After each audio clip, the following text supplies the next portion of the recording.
includes several steps from you receiving a prescription to you delivering the medication to the patient. These are things that are very important. So now we are going to be looking at ways that we can handle this, ways that it can go, ways we can actually carry out this process. Like we have the prescription receipt. That's one. We are looking at the steps. We are going to be looking at it one after the other. Prescription receipts, receiving prescriptions from the patients or the healthcare providers. Now, this is the initial step. That's the very first step. When a patient gets... I don't know if you can hear me. I'm not hearing anything from my angle here. I can hear you. I can hear you, Pat. There's actually a challenge. Every time, I don't know why this thing is always, sometimes we would hear you, sometimes I would hear ourselves, sometimes you will hear me, Hello. but I can't hear you. So I don't know. Patience. Hello. Hello, Patience. Can you hear me? Ah. Network. Yes, it's from her side. It's from her end because the other people can actually hear me. I tried to ask them if they can hear me, and they said they can hear me clearly, but Patience cannot. Hello, Patience. Maybe you may need to change your network provider. Maybe if you are using MTN, is there a way you can change to maybe Airtel or another network provider? I don't know if you can hear me, but where's my phone? If you can reach out to your phone, I can just change your network provider. Maybe it's going to be, maybe it will be of help to us. I don't know. I don't know why network is actually troubleshooting. So, like I was saying, it's the initial step where the pharmacy receives a prescription from a patient or a healthcare provider. So it could be from the patient or from a healthcare provider. So the pharmacist receives the prescription from the patient or from the healthcare provider. Now, what are the methods of receiving these prescriptions? It could be written prescriptions. Sometimes they come with their folders where they had prescribed the drugs written. Now, it could be electronic prescriptions that is sent directly. Now, in the era of this, our jet age, era of technology, most times the prescriptions are not supposed to be given by hand. It could be through the computer. It could be through the internet. This is very important. So they could send it send it electronically from the doctor up until the patient or the healthcare.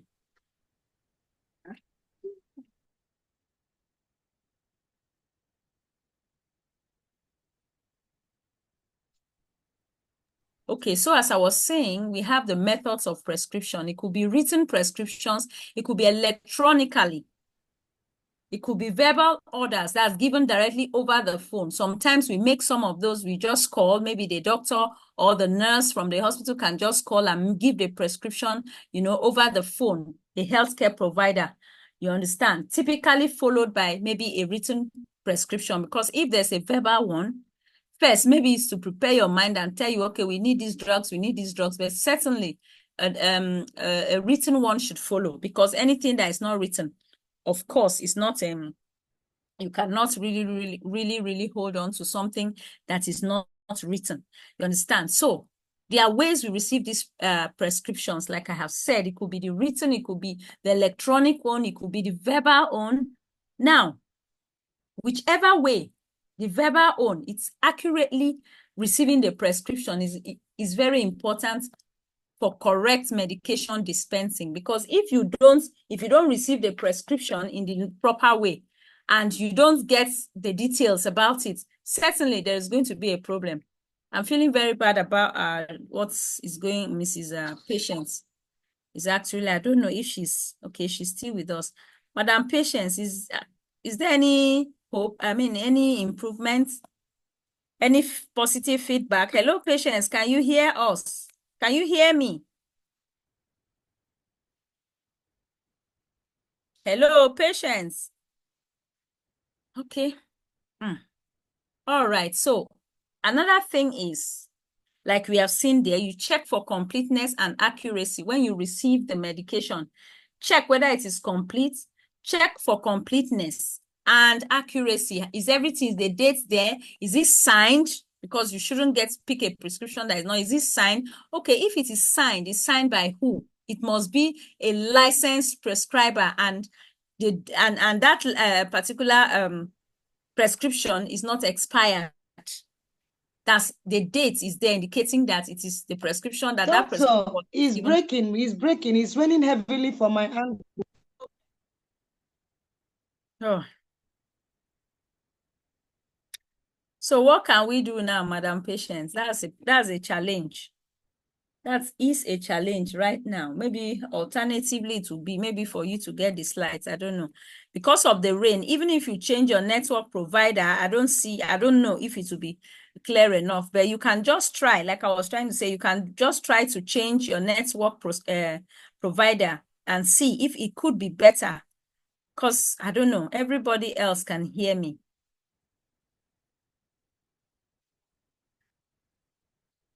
Okay, now entering the prescription also into the pharmacy computer system. Obviously, it is your duty as a pharmacy technician. That is why in this age, you have to be computer literate. You have to be able to know how to work with a computer. It is an advantage for most of the jobs that are available. You have to be computer literate. So one of the things you are expected to do is to enter the prescription into the pharmacy computer system so that the name, the information, the prescription, the dates, the details, so that anytime it's easy to reach, to get back to for follow-up or any other thing when the need actually arises. It is very important. All right, Martha and Madam Nenna, please let me be sure that you can hear me. Can you confirm if you can hear me?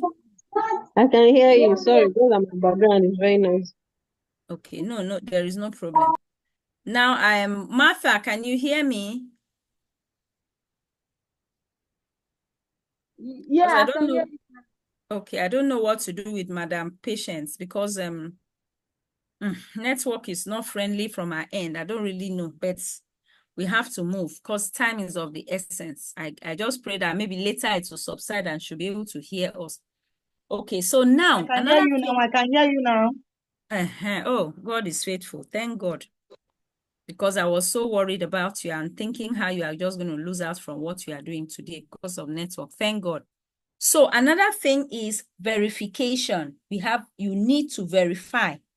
You need to, not just any prescription that comes to you, you just attend to it without verification. It is very important that you verify the patient's information and insurance cover, those that are covered by insurance. So those ones that are covered by insurance, there is a procedure, different procedure. Maybe they are on NHS or they are on any kind of, so you have to verify. You have to go check their file. You have to confirm before you actually proceed with what you are doing. So it is very, very important that we validate, that we verify the prescription with the prescriber if necessary, with the person that prescribed it. There are situations whereby everything does not add up. Maybe it looks suspicious, or again, depending on the kind of drugs, if there are drugs that are very sensitive like that, you need to verify. Checking the prescription Dr. Dorothy, today I'm not getting anything at all from my angle. So what do we do, madam? It's so sad. I'm not happy to hear this thing. It's so sad. It's obviously network. I tried saying that maybe you could use another, if your line is MTN, do you have an Airtel line that you can use for data, to get data? Madam Patience. Okay, now involves checking the prescription for completeness and accuracy. We have already talked about verification. Verify the patient's information, insurance cover, check for any medication allergies or interactions, locate the prescribed medication in the pharmacy inventory, and check for expiration dates and recalls. So verification and validation is all these things we've talked about is there. Medication. 2, you have to confirm the medication. Very, very important. Confirm if it is the right medication, select the correct medication, locate where it is. Because, you know, in pharmacies, we have big pharmacies, you know, with medications here and there. So you have to ensure that you check for the right one so that you don't make a mistake to go and give the wrong medication. Check for it if that medication is actually available. If not, you know what to do with the patients. These are things that are very important. Again, preparation and dispensing. We talked Oh preparing my the God, I'm not medication, enjoying today's class. So,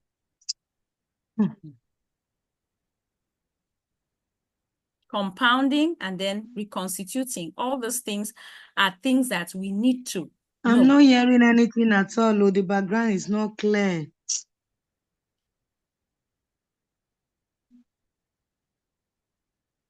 Madam Patience, Maybe you should try and you should log out and log in again. Has she done that? or change her network provider. I've even said that over and over again. I don't know. The network today is even a little bit better. It will depend on her location, because we cannot really say we will do anything to this training. It's going to be a detriment of to other people, the others that are present. So it's network. I'm thinking maybe if you change your network or you log out and log in again, Madam Patience, I don't know if you can actually hear us. Please try to see, like a suggestion came, try to log out, just go out entirely and then go in again. Let's see whether you still have the network issues, please.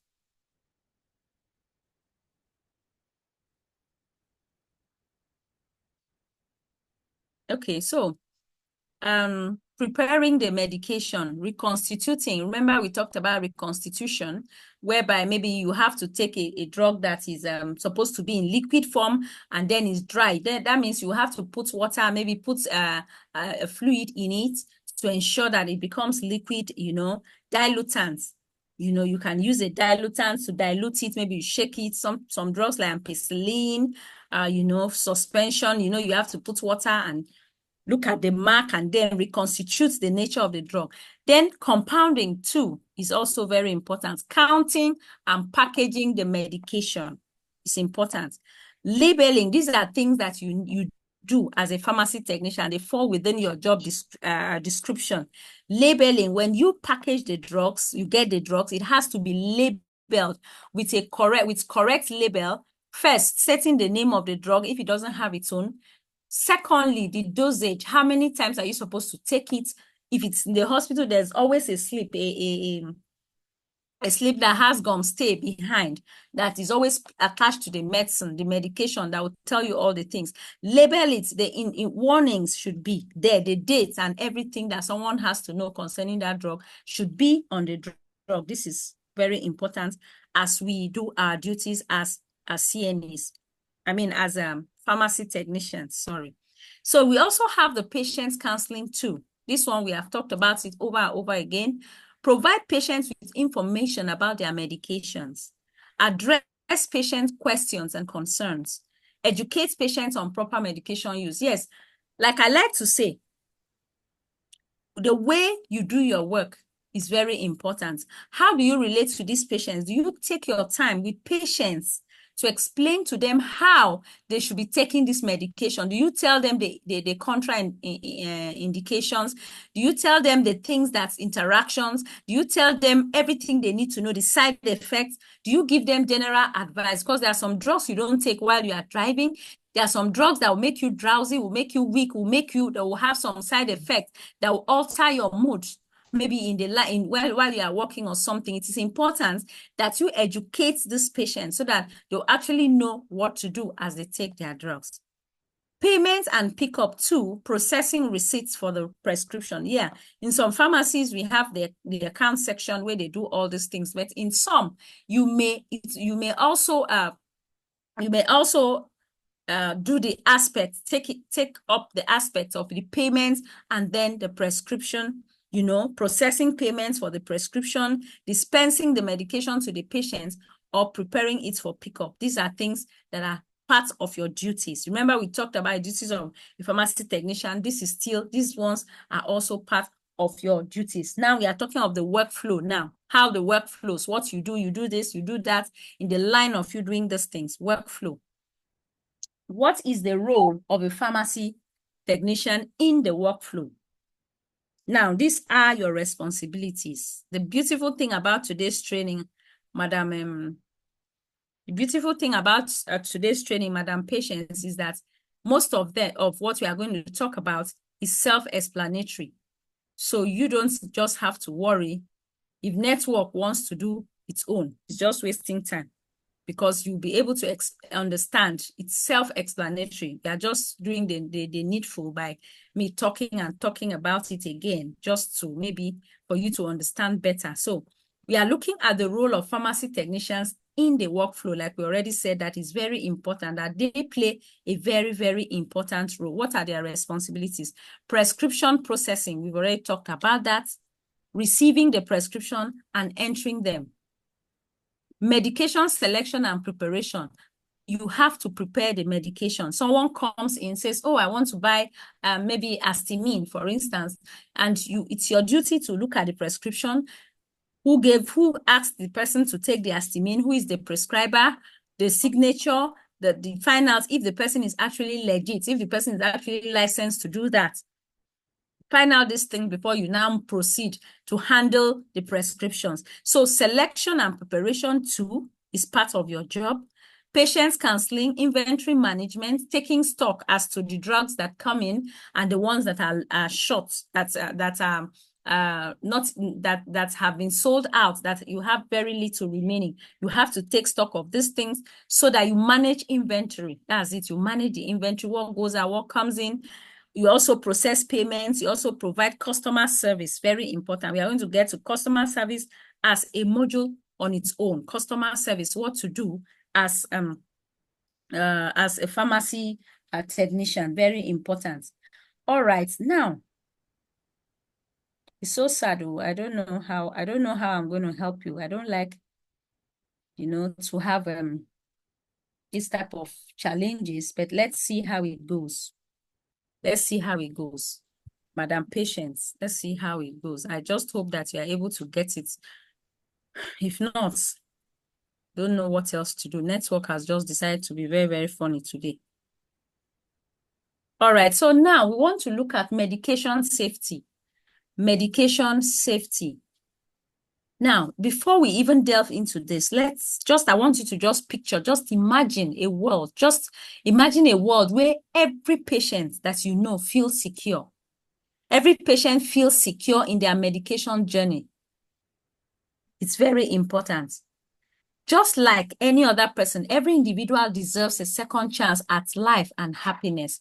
So you, as certified pharmacy technicians, you hold a key to medication safety. I just want to believe that, and I know you hold a key. Your knowledge and your vigilance could be the difference between a person celebrating and a very serious tragedy. It is just that little, you doing what is right, and you doing what is wrong. That is the difference between those two can go a long way. So it is important that we ensure that every patient walks out of the pharmacy feeling safe, feeling supported, feeling happy, knowing that, yes, I can trust the health process. This is very important.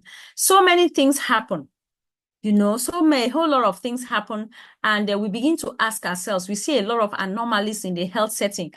People don't even know what they do. Most people just want to have that name. They just want to own pharmacies, and they don't actually know what they are doing at the end of the day. They don't know.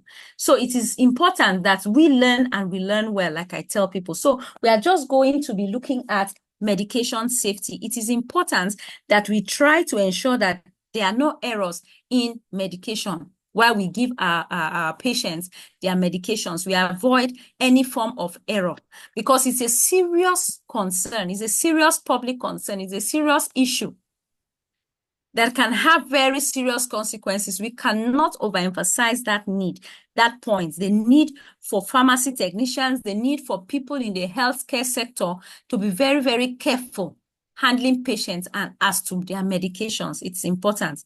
So we are going to be looking at implementing strategies to prevent these errors. What are those strategies that we can implement? What are those things that we can actually do to ensure that we do not we don't have issues while administering medications. This is important. Medication safety. We cannot overemphasize the point. Now, we should adhere to established procedures. Already in the medical setting, in medical field, when it comes to medication, there are already laid down procedures. There are already laid down rules. If you work in a big pharmacy now, you know there are things that you can do in a pharmacy situation. I mean, in a pharmacy that you work. There are things that are already there. There are policies, there are procedures standardized that has already been there. So you will have policies as to how you can process prescriptions, which we have also talked about here too. Medication preparations, we talked about the sterilized method. We talked about the aseptic method. We talked about a lot that last week. You know how you can dispense these drugs. So make sure you adhere to the established procedures. Double checking these medications too, very important before you dispense them. Don't just be in a hurry to say, okay, I want to dispense drugs, or I need to just give drugs and off you go. You just want to finish with these patients and move over to the other one because you have a lot to do. No, when it comes to drug, when it comes to human life, we cannot gamble. Double check the medications and be sure of everything so that you can avoid errors. Using automated systems too. But the automated systems that can help you check the medications to prevent error. We call them barcode scanning. Like some of us, if we have entered big, very large supermarkets, you'll see that sometimes instead of them adding, what did you buy, you know, like they do in the 1+1 or adding with calculator, they just use that a barcode scanner. They just place the barcode scanner. And before you know, it scans out, it says the price, it says everything, all the information they need to know. So it could be using automated systems too that could actually give you barcode scanners that could actually give you any issue that pops up. It will tell you, and it will help you to give you the exact statistics of information you need to avoid errors. Now, also promoting a culture of safety, where everybody is encouraged to report and learn from errors. Now, I want to talk about this particular point. Most times, the fear of not being queried or the fear of not being you know, victimized make so many people not to want to own up when they make a mistake. That is what happens. Even in the health sector, you see that so many people die.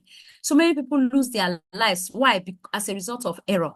And the people that actually carried that, perpetuated the act, will keep quiet. They will not say anything. Why? Because they are scared of the aftermath of them actually coming out honestly and saying this is what happened. We should, at least in this profession, honesty and integrity is number one. So for the sake of the fact that we are dealing with vulnerable people, we are dealing with people that need to trust us, we are dealing with people that we have to be honest and truthful to, that we are helping with their well-being. Then if for any reason, which we don't encourage, if for any reason there is an error or there is a mistake in the dispensing of drugs, it is in your place as a pharmacy technician to own up, you know, own up and take responsibility for your action. And say, oh, I mixed this drug up. I'm really sorry. It was supposed to be this, it was supposed to be that, which is not encouraged, because maybe by the time before you come and start saying that you are very sorry, maybe the person has already gone, and you cannot be sorry when you are dealing with people. You can't be sorry. Sorry cannot bring back a dead person. That's just the truth. So, or someone that has actually suffered as a result of carelessness.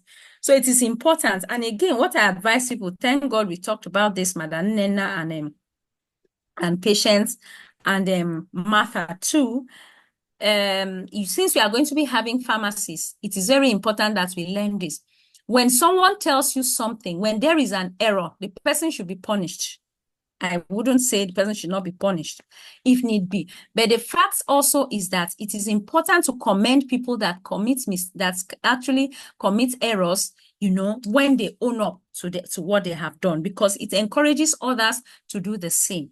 It encourages others to do the same. A good number of times, I told you one time I was wrongly given a medication from a pharmacy. I said that story last week. And when I wanted to come back and report, it was a problem. The girl was so scared because she thought she knew she was going to lose her job anyway, but I was not going to report so that she would lose her job. Of course, that's not what I wanted to achieve. I just wanted to not report, but I just wanted to draw the knowledge of the pharmacist to it so that it can be guarded against. Because in safety, if you report near misses, maybe you report incidences, you report things like that, it helps. When there are safety drills, when there are discussions, when there are meetings, people will rub minds and they will see the best way possible to avoid such things reoccurring again. But when we don't have the stories, we don't have the reports of these things, how then will people understand that it is actually a weak link or a weaker link for the people, for the pharmacy technicians or for the health workers? Nobody would know. So it is based on these errors that we see, that will help to build a better future for patients and people that will interface with. A culture of safety is very important in the pharmacy. Let the staff members be encouraged to report and, look at ways that they can learn from their mistakes. This is very important. Education too cannot be ruled out. Educate staff, continuous improvement, very, very necessary and very, very important.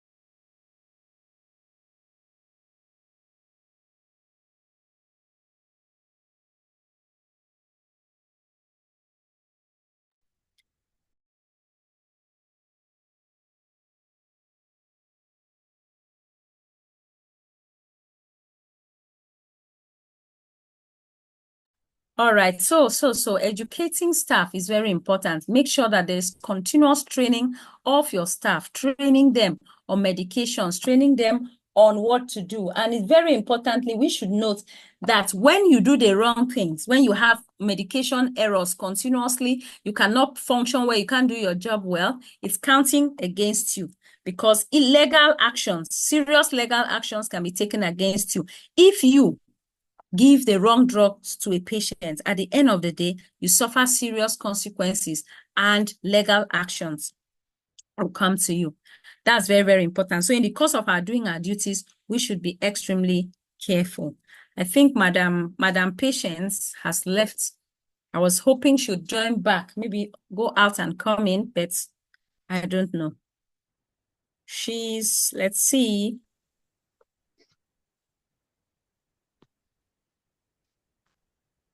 Okay, I think she's joined us through now. All right, Madam Patience. Hello.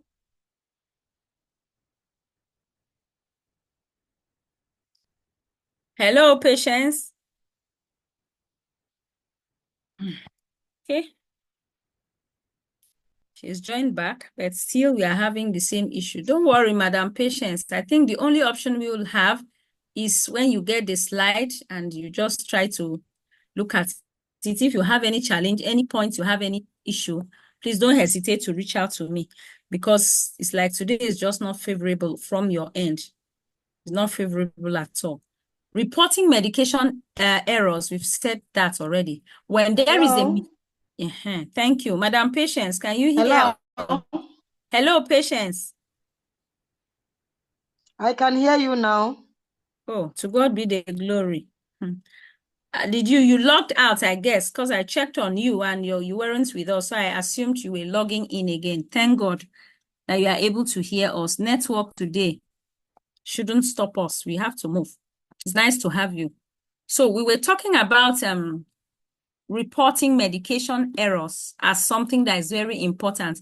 When we do it wrongly, when we mix up drugs or we don't do our duties properly, we should be able to own up to it. We should be able to report, to the management, maybe to the pharmacist or to the board of pharmaceuticals, whatever. We should just ensure that we report so that it will be guarded against, because anything that happens, you are a professional and you are expected to actually do your work, carry out your work judiciously, and not just any professional, but one that is intertwined and involved with patients, with vulnerable people, so there are serious legal implications to drug medication error. So it's important we note that. Now, if there is an error, if there's medication error, it's important that there is a thorough investigation.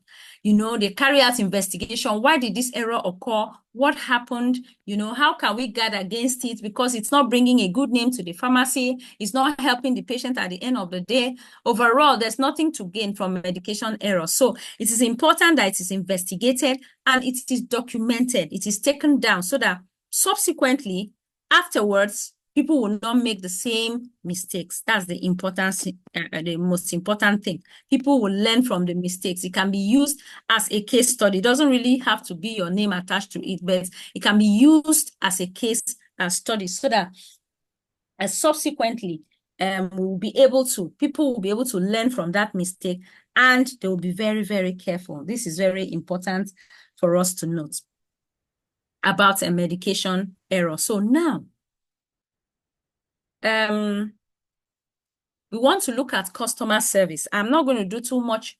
I don't like doing too much of talking. I was only just talking because network is not favorable. So I said, So now we are looking at customer service. So I want to ask Madam Nena, Madam Pat, and Martha,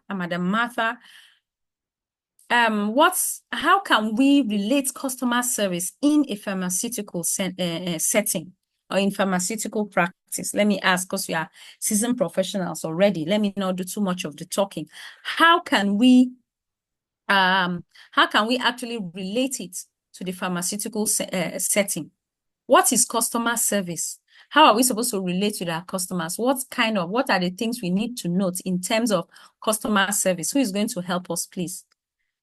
Who will build the cat to tell us, give us an idea as to how to treat patients, what to do in the pharmacy? Madam Pat, that is already interfacing, with these patients in the real life situation. I don't know if you can hear me, Madam Patience, so you can help answer this question.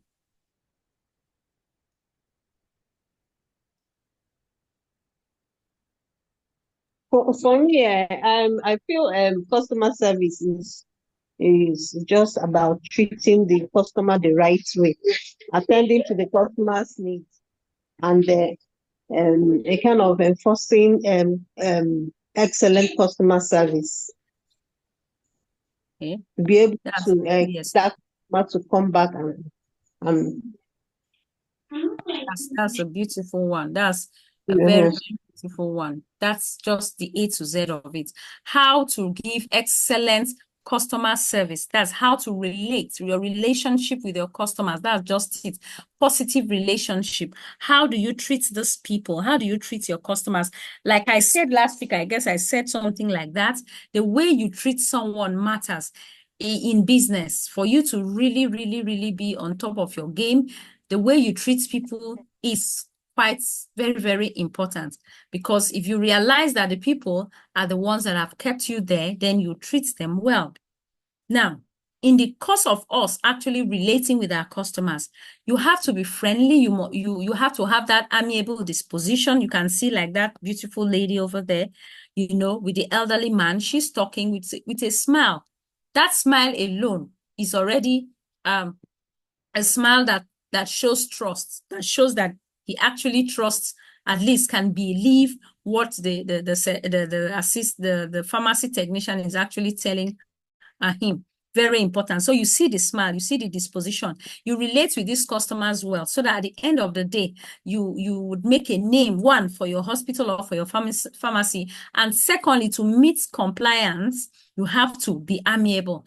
Thirdly, people that you don't treat well, of course, in business, there are so many other people. So if you are there, you cannot treat someone well, before you know what is happening, before you actually know what is happening, it's already too late. It's already too late, because other people that have that thing, that part that you don't have, will take over your customers in the real market setting. But Overly, it is important that we relate well with our customers. Smile, explain to them. They may have challenges and they may want to ask you, please, what about this? Don't you think I should do this? Feel free, relate with them. Let them understand so that they will live happier than when they came in. They will live understanding the pros and cons of their medications and everything better when they are leaving than when they were coming in. Another thing I want to say is, I don't know how many of us are Igbos, but this is one thing I love about Igbos. I don't know. That's one thing I love about them when it comes to customer service, when it comes to knowing what to do. I love them for that, because if you get to, I want to give you an illustration now. If you get to an Igbo man's shop to buy something, I have seen it many times. I used to ask, why are they so spontaneous? What I mean by spontaneous is they are really good when it comes to business. You cannot compare any other person in any ethnic group with an Igbo person if you want to put them in a rating, because many times you get to an Igbo man's shop, that man does not even have what you have. Take, for instance, let's relate it to maybe this pharmaceutical setting we are talking about. Take, for instance, a mother comes to the shop. I want to give you an illustration. Now, walk into a shop. There's an Igbo man that has a big pharmacy near where I live. Now, that man, even you get there, and he doesn't have the medication that you want. The way he will attend to you, the way he will tell you, is an Igbo man, I don't know, from Abia State, if I'm not mistaken. The way he will smile and he'll tell you, oh, madam, is this the drugs you want? Oh, don't worry. We'll get it for you right now. It's because I know him well. And I know that's what he used to do. But somebody that doesn't know him too well will not even know. Before you say Jack, you say Robinson, they will come out with that drug, because they will go quickly to another person, another pharmacist that is also an Igbo person that sells that drug, and collect it for you. That is how they are. They'll tell you, oh, don't worry, we don't have it now, but never mind, we'll get it prepared.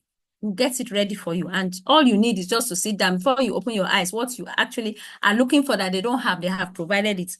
Tell me how you will not want to be patronizing those people. But some other people that don't really have that part of customer services, maybe, oh, you want to buy it? Oh, I'm so sorry, we don't have it here. And that is the end.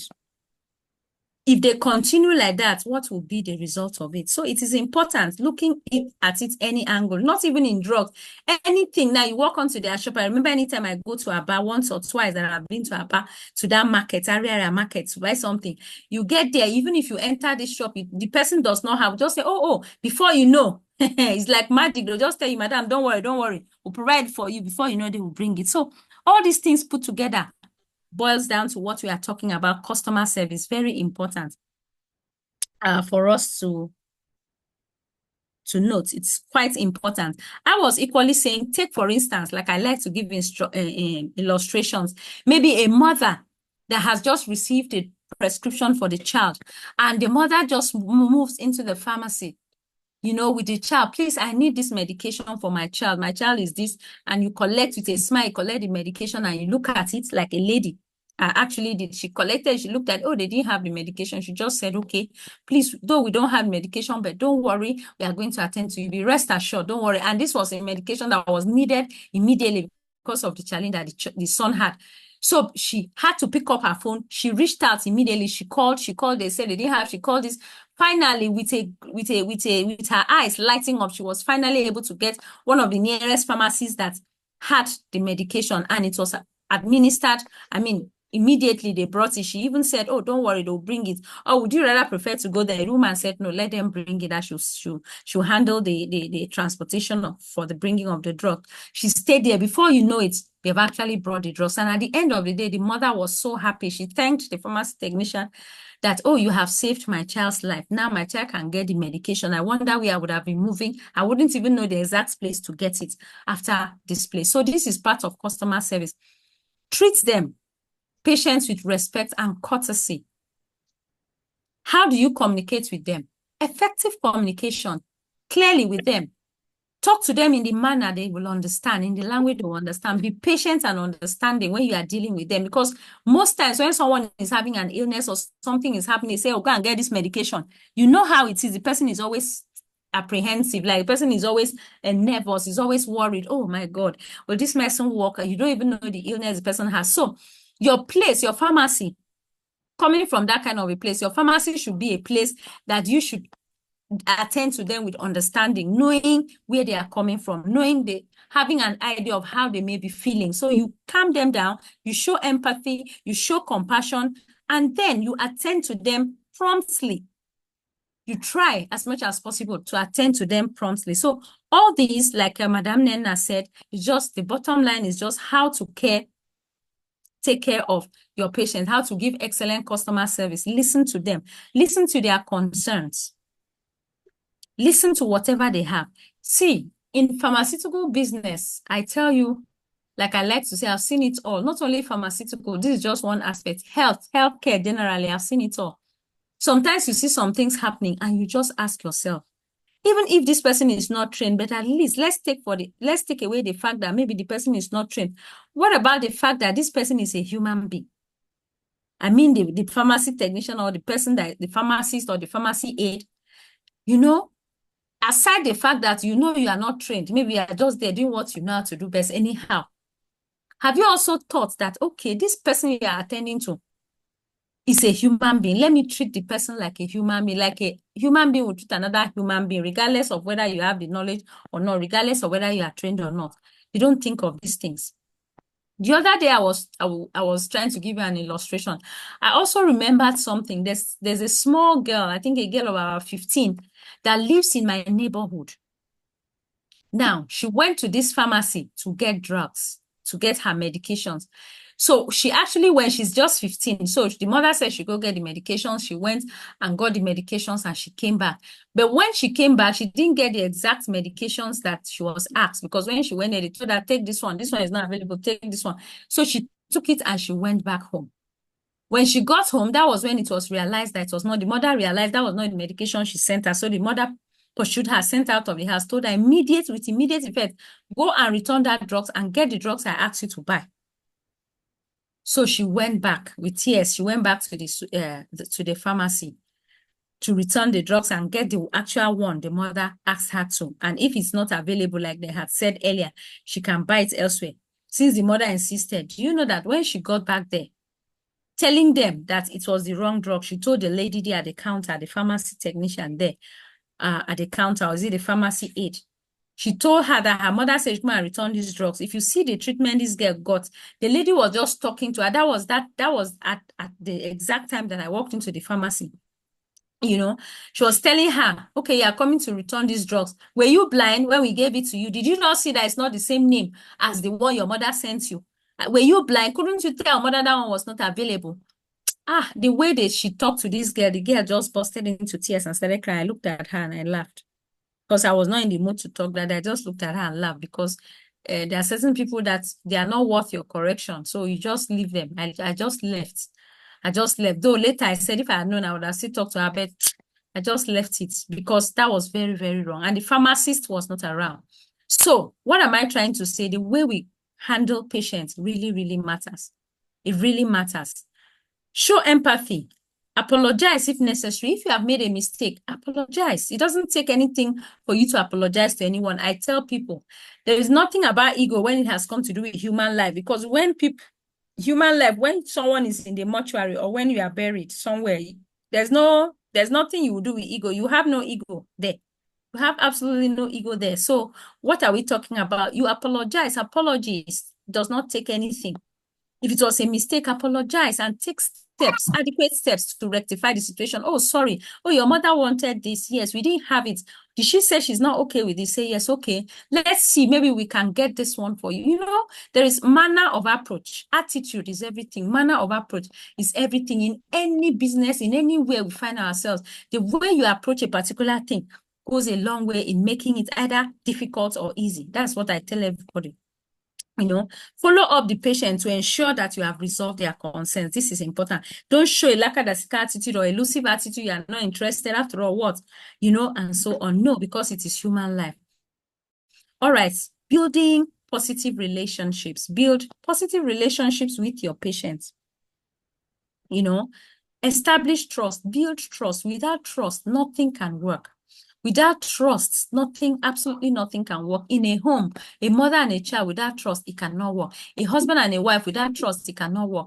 Anything that there are elements of broken trust in it is difficult to mend. If you begin to, there are porosities in the walls of your pharmacy. Maybe you keep repeating a particular act, you keep showcasing some form of attitude and some form of act. People will not be happy to patronize you. It's just a simple life. What do I call it? It's just a simple thing about life.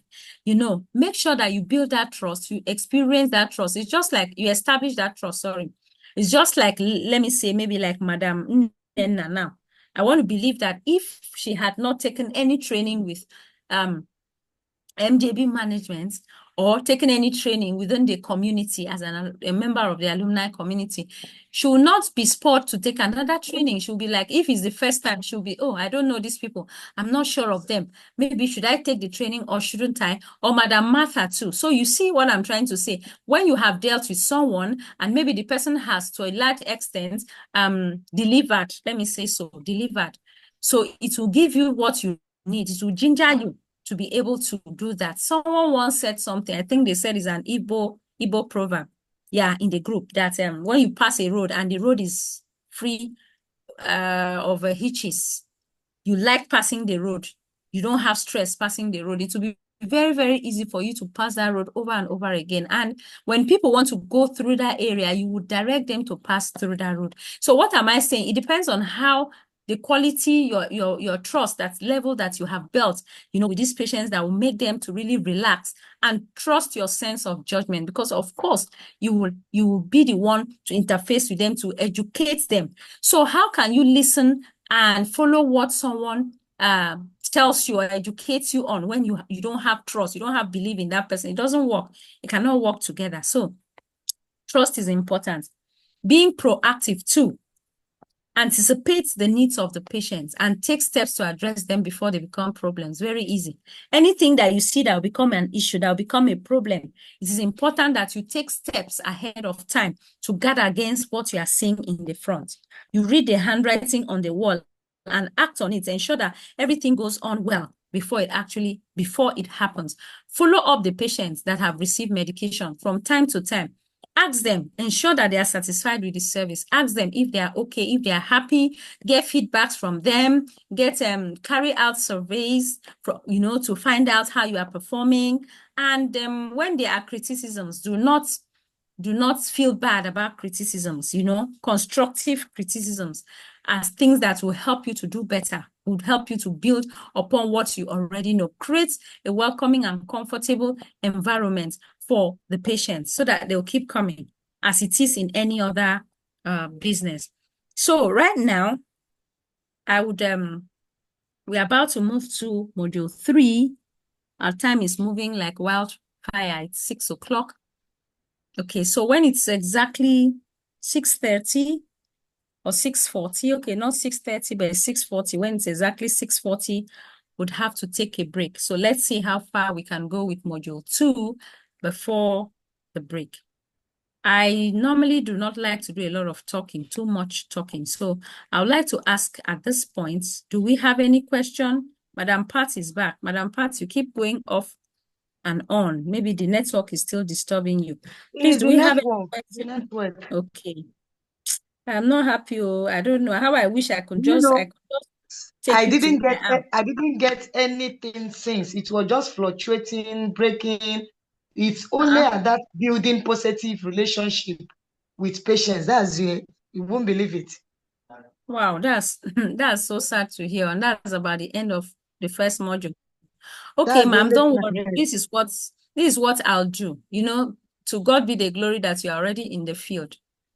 So what I'll do is, you will get the slides. I'll certainly at the end of that class tomorrow, I'll give you the slides. Then anything at all, at any point at all, you are going through the slides, you have any hitch or there's any bottleneck or anything at all, please just reach out to me. I mean, where you don't get to hear me or you don't get to understand when you actually see the slides, because I've thought of everything to do. I don't even know any other thing to do. I feel very sad because we've enjoyed all the classes all through last week. I don't know why this one is just trying to be funny. So I really apologize on behalf of Network, Madam Patience. Sorry for that. Sorry for that. Whatever challenge it may be, just reach out at any time. Okay, I was asking, Madam Nenna and Martha, Madam Martha, any questions so far or any contribution you may wish to add?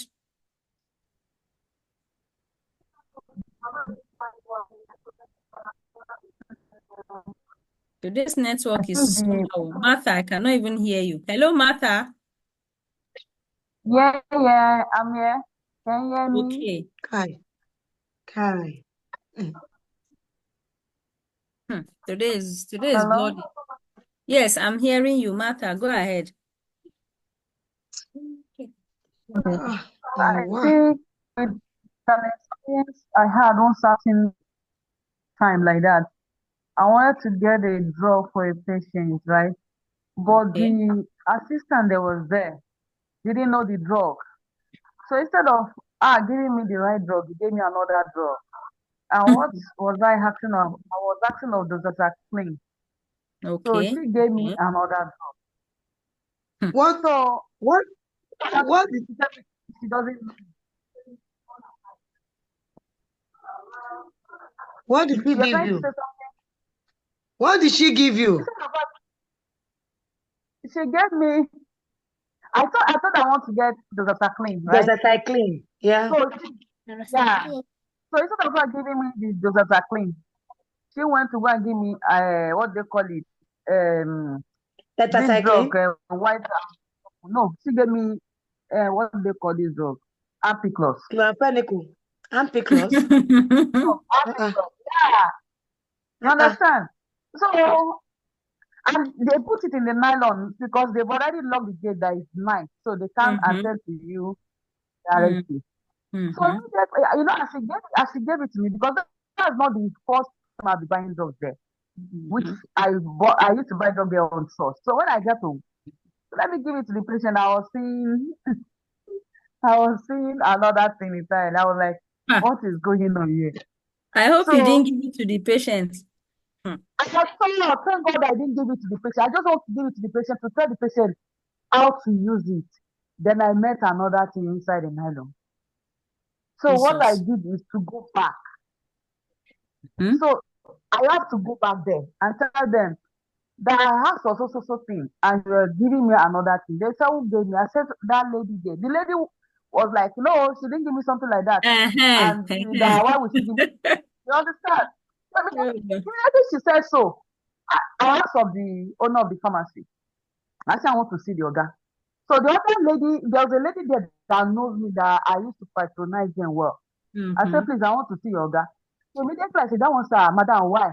I said, look, sir, thank God you know me. This is not my first time. So I have to introduce myself that I'm a no. That you know if you give me something, I don't even mind to check because I know it will be complete. So that same thing, I went through that. Then getting not to give it to my patient, look at what I saw. Does it mean that I don't know drugs again? Or maybe she's now my that look at I'm a nurse. So I don't know the difference. So what's the correlation between doxycycline and Ampiclos? If she has even So given the lady said, tetracycline, I would have just You said, should have, yes, maybe she didn't know. tetracycline is it's close better. to. Yeah, it should have been better. So I was like, so the lady couldn't say. The lady was just, trying to justify herself. The other lady had to shut her down that she didn't know that if Oga should hear it, her own is finished. You see, that's it. So That's the it. lady had to be begging me. Okay, sorry, that is not like that. I said no. That you people should put eye on this lady because That is that is it. how she will be getting wrong drugs for other people, killing them, not even saving them. Wow, Martha, So the thank you lady have for to beg doing that. Yeah. So now gave me the correct drugs. Jesus, you see that's what I was trying to say. Imagine just take take for instance that you got that drug and then you went maybe ignorantly and you gave it to the patient. Imagine. So it's not about, like we said, when there is when you actually perform, when there is an error, just own up to it. Simply, she would have just said, oh, I'm really sorry, I made a mistake to give you this, or just plead or just apologize first, because when you apologize to someone, it has a way of calming the person down. But you to say, no, I was not the one that gave you and this and that, all in a bid to maybe keep you quiet and just maybe make you just that thing to just be nipped in the bud so that the boss does not hear or the owner of the pharmacy doesn't get to hear. These are the things that happen. But like what we learned earlier is that we should try to own up to mistakes when there is. Yes, when and we have these apologize. mistakes. Yes, and apologize, because it would have been easier. Even you that they apologize to, you would have pleaded with the man, oh, I'm sorry, please, all I need is, she should, maybe for now, since she does not know the names of drugs, of medications and drugs, other people should do the handling, or she should be under very close supervision, so that they will now know how to go about it. Everything is not all about leaving job and leaving job. You understand? But it's sometimes these things, I don't know. We have to be extremely careful. We have to be, anybody in the health field, whether you're a pharmacist, a nurse, whatever you are, carefulness is required, because a lot of people, like I used to tell some of my colleagues, that if people that have gone over the other side can actually come back to life and tell many people, get to hear their stories, what led them to, you know that, this one we are hearing will just be small, because a lot of mistakes happen. So it is very important for us to guard against that. It's very, very important.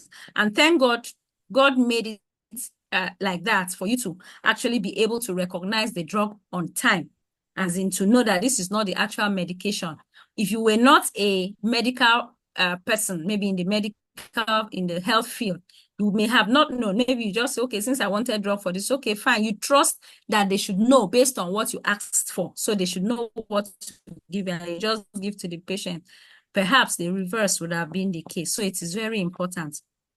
Thank you, Martha, for sharing your experience with us. All right. So now, at this point, before we leave for a brief break, want to look at pharmaceutical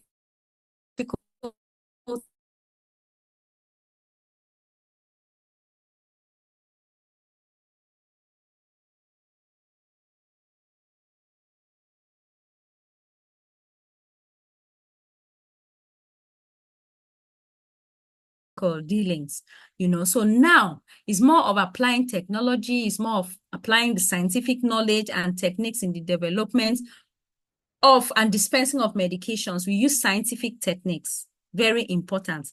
And how all these things involve technology, how you process, what to do, even in terms of inventory, we have technology that takes stock. We have technology that reads prescriptions. We have technology for a software that keeps the patient's database, that actually maybe patronize a particular pharmacy, and so on. So for pharmacy technicians, it's very, very important that we understand technology that is involved, that comes to play when we are actually carrying out our duties, in terms of being accurate, in accuracy, giving medications accurately, being efficient, in pharmacy practice. It is important. Hence, we have this topic. Now, importance of pharmaceutical technology in pharmacy practice. One, for accuracy and safety. We cannot overemphasize that. Using automated systems, using softwares, using systems that will actually help us guard against error. When there are errors in the course of doing what we are doing, we use these systems. These systems help us to actually close mark and check what is going on. So one, we have the accuracy and the safety too. Using those systems, we have the barcoding, we have the scanning machines, we have a lot of, especially in big pharmacies, these things we talk about pharmacy, we have the chemists, we have the patent stores, we have the smaller ones, but big pharmacies especially that have the resources, like we can see, there are lots and lots of machines. For compounding, they have machines you can see to go through, like you can see that lady, they monitor, they check the mixture, they check the medications, they check all these things. And two, efficiency. We talked about accuracy, efficiency in dispensing systems, how to dispense these drugs, the speed of the dispensing. Maybe you have pharmacies that you have influx of people, maybe a big pharmacy that is maybe attached to a hospital, or is in a strategic place where you have 24/7, you have customers, you have people coming, people with their prescriptions and a whole lot of things. So you cannot actually function properly if you use the manual method, if you are still, you have not moved and moved with the times. So this is very important, helping in the processing of the prescriptions, filling prescriptions, the stock levels, maintaining accurate records, ensuring that all the patients actually have their background records stored in the computer using the hardware. Maybe you have hardware devices, that actually would keep stock and tabs on patients, to know those that patronize you, how far the drugs they've taken, and a whole lot of information is very important. Compliance too. Regulatory requirements on how to store drugs, how to dispense drugs, how to label drugs according to industry standards. This is important. So like I still keep telling you, every pharmacy, why did this thing move? Every pharmacy has its own rules. They have their own ways of doing things, but there will just be slight differences. I'm not hearing you again, not getting anything, it's cracking. Oh, that started again. God, I was happy, Madam Patience. God, please. So patients care too.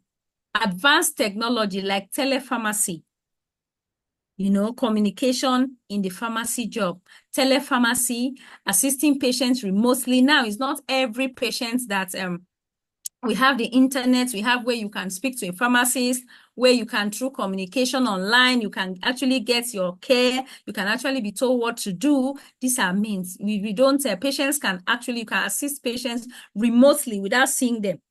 You can even move to rural areas, remote areas where you have to take care of, get to see patients, help them out in areas where they don't really have pharmacies, or underserved areas, because, we have the rural areas. There are places that you can go for in villages, rural areas, in a whole village. Maybe you see 1 or 2 pharmacies. It happens, especially like in this Nigeria, it happens. So those rural areas, you can move there, to ensure that those patients are actually taken care of in rural areas. That's the good thing of technology. You can monitor, you can get population statistics, you can know how best they are being served and how they are taken care of. These things are very, very important.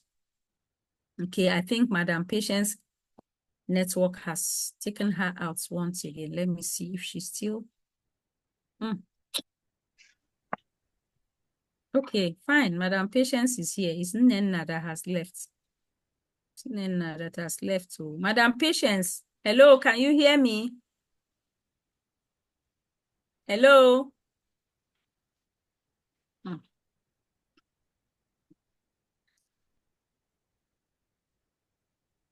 Okay.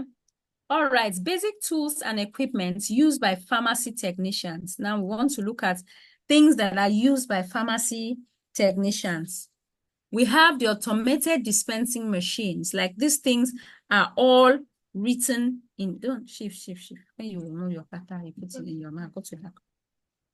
Now, dispensing machines, like you can see there, machines that dispense drugs. Each of these things, they have the pictures by the side that will help you aid understanding. Dispensing machines, we have the counting trays too, and the spatulas, like you can see, that one that looks like the spoon is the spatula. So we have the spatula and we have the counting tray where you count the medications, the capsules, you just put them there and it comes out, you can count it and give it to the patient.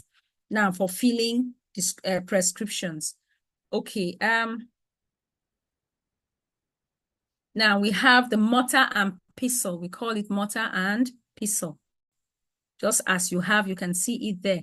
It's essential for compounding medications where you have to maybe prepare medications. You have to mix, you have to grind, just like your mortar and your pestle in your house does the work for you. So does this one where you have to melt the medications, and then you have the mortar and then the pestle, to create a customized prescriptions that you have to mix drugs together and customize it to suit the patient. We also have the laminar flow hoods, like we showed you that time, where you have to, it's an equipment that provides a clean, contaminant-free environment. When you want to prepare your medications, is there using the aseptic technique. The laminar flow hose is there for you. It helps to sterilize the environment. Very important, such as when you want to give maybe intravenous injections and mix solutions that will be used to administer intravenous injections to patients. We have the scanners too. Like I was trying to tell you, in most supermarkets, we have the scanners that you can use to scan the drugs. You get to see the details, on the drugs. I don't want us to miss. Okay, this is 6:22, so we'll soon have, when it's 6:40, we'll take our break maybe to come for the last module. Today, I don't want to say today is not a good one. It's actually only Martha. What's happening? What has happened to Nena? Hello, Martha. Yeah, I'm Martha, here. can you hear me? Yeah, yeah, I can hear What you. has happened to Nena and Patience? At least Patience, we've heard of the network. I don't know what's happening to Nena. Nena is out of this platform now. I cannot see Nena. I can only see you. That's serious. Maybe the Okay. network is very bad. Today is not very favorable. So we also have the barcode scanners too. The devices that could be used, like you can see there, it's a scanner, it looks at the medication, it tells you, verifies the correct drug and maybe the dosage before it is dispensed to the patient. Instead of the manual method, just use the scanner, it scans and it gives you the information that you need in a space of time. Okay, we also have the pharmacy information systems too, softwares that store and track patients' records. Softwares, we have a lot of them. The computer specialists know the softwares that you don't even have to follow the manual, the counting, the softwares are just installed into the system, and then you can keep tab on everything that happens, all the activities, you can monitor it, you maintain proper documentation, the orders, the prescription, the inventory, the track records of the patients, everything.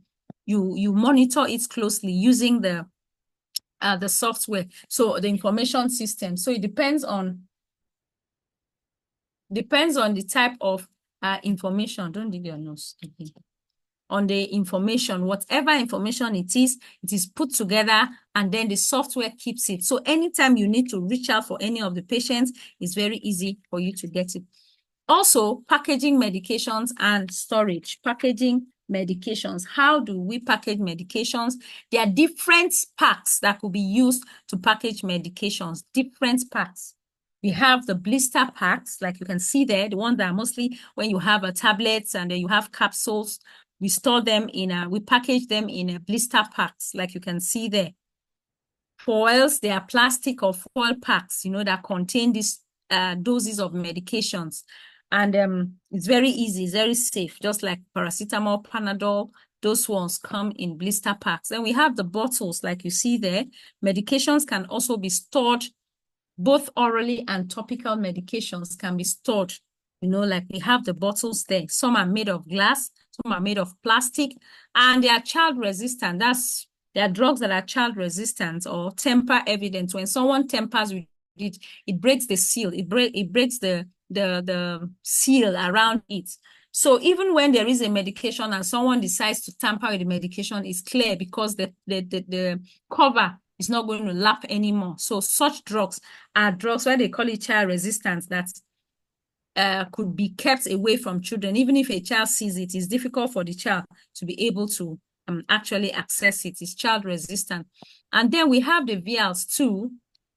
Vials, like you can see there, they are mostly for injections. They are injection medications. They are stored in vials. Like you see for today, oh no. bottle. Oh, Martha. Okay. Who Today has one come is back? not fit at all. And we are almost getting to it's sad. Oh, okay. Madam Patience is back. Patience, can you hear? Hello, Patience. You see, still the same problem. I don't know. It's network today is just not favorable at all. You know, so we're talking about vials. Vials are small glasses or plastic containers that are often used for injectable medications. They may be sealed, like you can see there with rubber. Most of them are sealed with rubber stoppers, you know, or aluminum in some cases, whereby it's tight, so that if you want to administer injection, it is a difficult one. Then we also have unit dose packaging. That is, this one talks about packaging doses, individual doses of medication in an already labeled pouch or blister pack. It's already there. Like most times, if you go to some of, they'll just put it inside, they'll just put it together. It's already packaged according to the dosage and it's labeled in the packs, just like that. You know, so why? So that it can help you to reduce medication errors and improve your safety and improve the patient's safety and improve the ability for you to avoid making errors, you know, making medication errors. Very important. Gosh, network, please. Hello, Nena, can you hear me? I can hear you, ma. I can hear you. Sorry. Okay, because I checked and you like left us. So I was wondering. Network threw me out, so I was trying to come back. Really, network, and I was happy that at least we have 2 out of 3. So when I turned, I saw that it was only Martha, and I was like, eh, so everybody has left. I didn't know. So sorry about that. So sorry about that. So now we want to look at proper storage conditions for medications. Proper storage conditions for medications. This is another aspect that we have to take a little bit of time to look at. Now, the proper way that medications should be stored so that it does not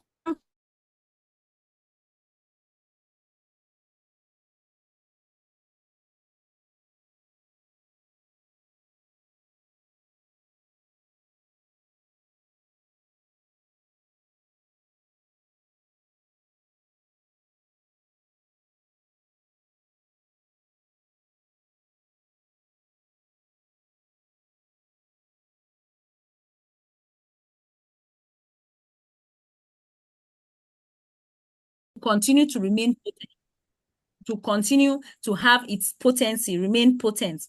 Now we have refrigerated temperature between 2 degrees Celsius to 8 degrees Celsius, if you are looking at it in Celsius.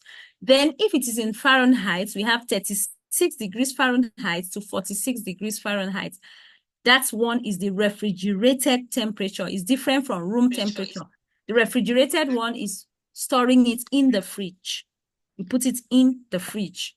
There, it's within that temperature. So it's very important for us to note. Sometimes certain medications, such as maybe vaccines, most times vaccines and what else? Maybe insulin too. Vaccines, then insulin injections require refrigeration. That's require you putting it in the fridge, refrigerating it.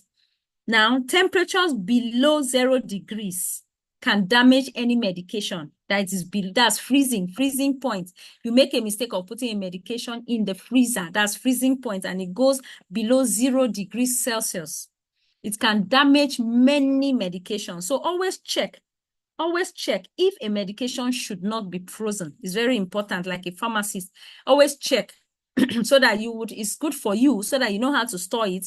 And it's also good for the patient that is actually getting it. So you can educate the patient as to the best way to handle the medication. That's why you need to know it. Now, why does it matter? Stability. High temperatures can actually cause medications to break down or lose their effectiveness, lose their potency, like I already talked about. For example, some antibiotics and liquid formulations may become maybe ineffective. They may lose their potency if they are stored at elevated temperatures that are elevated, that are high. Now, another reason why we should look at it very well, should store in the way the manufacturer has ordained it, is to avoid it getting spoiled, to avoid its prevention of spoilage, to avoid it getting spoiled. So refrigerated medications can grow bacteria or mold if not stored correctly. That's That's very correct. If you don't store them, it can actually grow bacteria on it, or it can grow mold if it's not stored well, which can lead to serious health risk. Because if you administer such drugs to a patient that was not stored properly, what else than for that patient to have serious health risk and health challenges. So it's important for us to note. Now, the light. Certain medications are sensitive to light. Exposing some drugs to light can degrade its power. Just as we said, all these things have a way of, if not done properly, to deal with the potency of that medication. Now, many of these medications are sensitive to light, and they can actually undergo chemical changes when it's exposed to light. Chemical changes. Natural light, we have different types of light. We have the natural light. It could be a drug exposed to sunlight or to bright indoor lighting can affect some medications. Some people, I know of a lady that likes to put her drugs in the pigeonhole of her vehicle. You know, so because she was always taking medication, so she would just open the pigeonhole and store it and put the drugs there, so that drugs that she needs to take when necessary. So she would just put the drugs there, and sometimes it can be there for a long time. So one day I told her that this habit is not very good, regardless of how they say this drug should be stored, because putting it in that pinhole, pigeonhole, most of us know, in that pigeonhole, it's not airy. It's just there. So if you put anything there, if it's not a drug that can be stored within that kind of temperature, it will definitely damage it, and you will not know. The damage may not be very, very visible. Like you can just see it and say, oh, this drug is spoiled. It may be a damage that is not visible, and you can result in taking it, which will cause you health challenges that you cannot explain, because you don't even know you have done something wrong in the first place. So you won't be able to relate it to the fact that the storage is the problem. So it's important that we store these things in places that will actually have the right temperature and the right light. That's another thing. Now, we also have the natural lights, like I said, and we have the artificial lights. Fluorescent lights can also cause degradation of sensitive drugs, some drugs that are highly sensitive. Packaging too, some of these drugs are light sensitive. They are packaged in containers that are dark containers. There's a reason. That's to protect them from light exposure, because they are light sensitive. Drugs are so many and they are different. So we really need to, if we want to have pharmacies, or if we really want to go into the business, we really need to know how best to store these drugs. Chemical, you know why light also affects? Because of chemical stability. Light can cause some form of chemical reaction. That's a little bit of science that can lead to the breakdown of active ingredients. Active ingredients that are constituents of that particular medication. For example, we have a drug like nitroglycerin. Those drugs can lose potency when they are exposed to light. Very important. And people will not know. They'll just keep it anyhow. They don't even care about the terms. In fact, they are not interested in the storage or how it should be. They are not bothered. Now, another thing is efficacy. If medications are exposed to light, they may not work as intended, potentially at the end of the day, creating a hazard to a patient's health or to human life. So these things are important for us to note. Now, we also have the humidity, excessive humidity. Those of us that at least we have a little bit knowledge of science, you know what humidity is. Humidity simply refers to the amount of moisture in the air. High humidity can adversely affect the stability of medications. Now, if you say high, what about low? Low humidity, ideally on a fine day, medication should be stored in a dry environment. An environment that is dry. I didn't say hot, but that is dry, that is free from moisture. Drugs should be stored like that. High humidity levels, any level that is above 60%, can cause medications to absorb moisture, leading to degradation, leading to it losing its potency. Packaging too, how medications are packaged. it is very important for us to know degradation is a problem when it comes to packaging drugs. If you don't package it well, it will be exposed to these hazards that can cause it that can cause degradation to come into play. So humidity can cause tablets to clump, to dissolve. I've seen severally, we buy drugs and then we buy medications, we keep them for some time. Like I said, I'm not a very good fan of taking medications. I said it the other time, I'm just trying to change, I don't like taking medications at all. So we find out that even in school, then when I was in my university days, I would take medications. Once I start getting better, I just take, and I start feeling signs that I'm getting better. If they say take 7 days and I take 3 days and I begin to observe the signs, I will not take again. I'll say, after all, I'm well and I'm fine. And there in the university, my mother is not there. Yes, it's true. I must be very frank. It's now that I am now a changed person. That's but good. because what will I teach my child if I don't change, my children? And like I tell people, whatever you do will come back to you. Anyhow, you may just take it for, there is nothing you do that will not come to you. So it's always good we do the right things. As I speak to you, I have 4 children, 4 good children that God blessed me with. And I can tell you the 4 children that I have, not even one of them is in love with drugs. They don't take drugs. And now that I've become a mother and I have them, I will be telling them, you need to take these drugs. You don't have to take the drugs and then leave them, because the antibodies in your system, if you take the drug half and you feel you are getting better, when it comes, it will be worse. There's no kind of sermon I've not preached. But up till now, even up till as I speak, it's a challenge for my children to complete their drugs. So when I see it happening, I say, oh, what I feared most is happening to me. You did it in the past. Pardon? You did it in the past. Yes, I did it in the past. Yes, that's what I said, that whatever you do, whether it's in the past, in the present, or in the future, will definitely come, So that is just somehow it will just dance around. And as God knows how to pair people, God paired me with a husband that is, though not a medical doctor, he's an engineer, but he's a doctor in the house. I like to call him doctor in the house. Because he knows any medication, you tell him anything, and he takes drugs. If he has drugs, he will force you, say, wake up and take this. So it's always another battle when he will tell me, you need to take your medication. You need to. Yesterday also, I had training, and at the end of the day, I had a slight headache. And I was like, oh, he said, okay, I was tired, and I actually started sleeping. He had to wake me, wake up. Make sure you take your medication. Make sure you swallow. He told me, make sure you take paracetamol. And I said, oh, it's just that I'm stressed. I know I'll be fine. Let me just lie down a little. I'll be getting better. And it was another struggle. So I don't, even up till now, I still struggle to take drugs, but I don't allow my children know that I don't used to take drugs. So because I don't know what I'm going to teach them. I don't know what I'm going to tell them. So that's just it. And I don't know what I'll tell you. I've been talking about take drugs, take it well. Sometimes you don't get to do what people do, but you get to do what they say. So on this platform, it's good to do what I'm trying to explain and not what I do. So humidity, yes, we're talking about humidity. So I was saying that in my secondary school days, I'll take the incomplete drugs and I'll keep them. By the time I want to get back to go and see the drugs, I'll see that some of them, if I just touch them like this, they will melt. That's, you touch it, it will just go as if, I remember paracetamol very careful. Very, very vividly, as if it happened this today as I'm talking.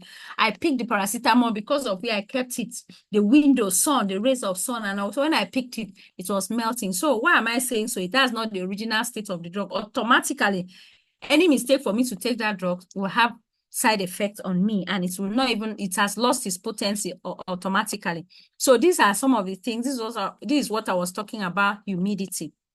Very important. If you keep it sun, it will do. If you keep it in a damp area, you will have the mold, you have the bacteria penetrating, you have the moisture that will come. So most of these drugs are things that we have to store properly. We have to have the right knowledge as to how they should be stored, and above all, stored properly to avoid it losing its potency and its efficacy. Very, very important. Now, proper storage conditions for medications are very, very important.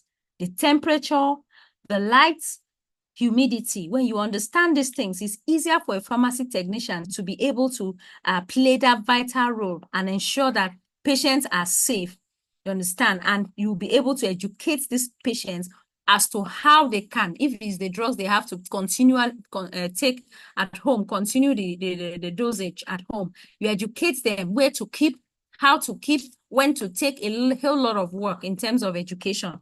Very important. And wow, our time.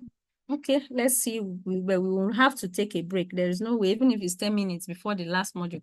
Okay, so technology, expiration dates too. We have these things that are very, very important. We need to understand drug monitoring. We need to track drugs. We have to understand how it goes.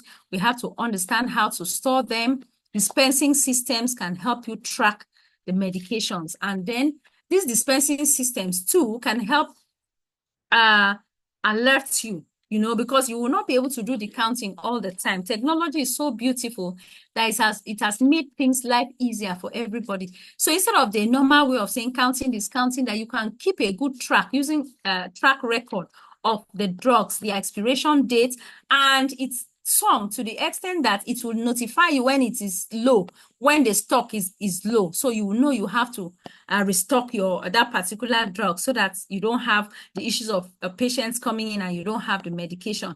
It is very important. You store in the computer expiration dates, first in, first out. The drugs that go in first should come out first, so as to ensure that you don't have plenty drugs that meet their expiration still with you without anybody getting it or patronizing you. So these things are things that are very, very important. We cannot overemphasize it. Tracking all these things, expiration dates and recalls. Never should a pharmacist make the mistake of selling expired drugs to patients. Very bad. You shouldn't do that because it can end anybody's life in a split second. And like I tell people, there's a very thin line between life and death, a very thin line. And we must ensure that we do what we have to do since we interface with these patients. So on this note, I don't know if any contribution, I like contributions, or if you have any question to ask, because I would like us to take our break. This 6:45. We can see if we can be back here exactly 7 o'clock dot, so that 7 to 8 we can take the last module. Today we've taken module 6, we've taken module 7, and then clinical pharmacy and therapeutics. This is what we are going to see when we actually return from break. So I don't know if that's okay by us. Can we take the break now, Madam Martha and Nena? Yeah, no problem. Okay, and Madam Pat. Hey, Madam Pat. Hey. Patience. Hello, Patience. Okay, let's take the break and then we'll be back shortly. Let's stretch our legs and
I started it yesterday. So that's why I think. We don't have time back.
All right. Are we back?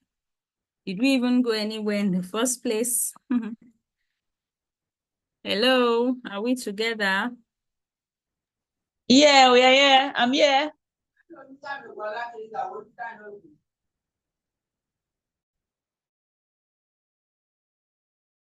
Oh, we are just going to look at Nena isn't here yet, so I guess you join us. Let's see if Madam Patience can hear me. Madam Patience, can you hear me now? That means the whole of today you've not written. Can you hear me? No, okay. All right, let's go ahead. We want to look at the last module. Hopefully, God willing, we should be here because network is not favorable. So maybe by 8:30, all things being equal, we should be done with today's training. Sorry, by 7:30, not 8:30. We want to look at the last aspect, which is introduction to clinical pharmacy, clinical aspects of the pharmacy business and therapeutics. Now, what do we mean by clinical pharmacy? It simply talks about applying this pharmaceutical knowledge that we have, the skills and the knowledge to patient care. That's just the A to Z of it. How we relate the skills that we have, the knowledge we have to taking care of the patient, providing medication, therapy management, services, drug information, education, counseling, monitoring them, and a whole everything put together geared towards patients' care is simply clinical pharmacy. So it's very important that pharmacy technicians receive this knowledge so that they'll be able to help their patients better. Now, pharmacy technicians play a very important role, like we talked about, a very crucial role in only Martha again. Two people have left Martha. This is serious. Now, assisting pharmacists in medication therapy management. We assist the pharmacist. Like I said, that a pharmacy technician, you play a supportive role. You assist the pharmacist with the clinical aspect as well as the emotional aspect, handling the patients and all that. You play an assisting role. That is who a pharmacy technician is. So you assist the pharmacist in therapy management, discussing medications with the patients, following up, and then if any, addressing any related challenge that results from taking a particular medication. That is part of the duties of a pharmacy technician. Now, it is very important, like I said, that this particular field, which is the clinical pharmacy, focuses on the direct involvement of pharmacists in patient care. It emphasizes the safe and the effective use of medications. How do these patients receive these medications? What is the best therapeutic outcome while also minimizing potential risk? That's to say, when this prescription comes, you have to weigh it. You have to look at it. Okay, what is the underlying ailment this patient has? Okay, let's look at the drugs. Will these drugs actually have adverse effects on this patient, or will it do this, or is it the right drug that this person is supposed to take, and so on and so forth?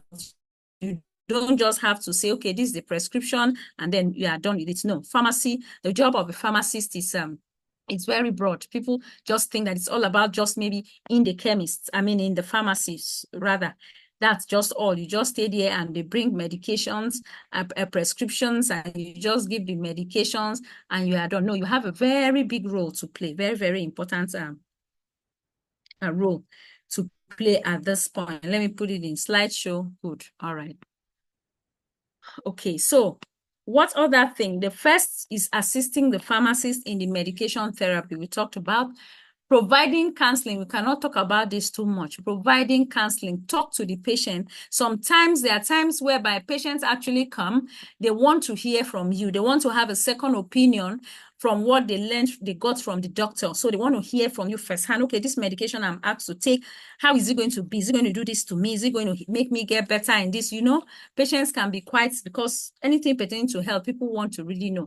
And they have the right to make informed decisions. So after the education they have, coming to you now, before giving actually dispensing the drug, you have to educate them and tell them what it is about, the pros and the cons, assist them, talk to them, monitor their responses, and make recommendations for therapy adjustments, maybe depending on what they are going through. Monitor medication use. Keep a track record as to how the medications is actually working. Collaborate with doctors, collaborate with nurses and other members of the healthcare team.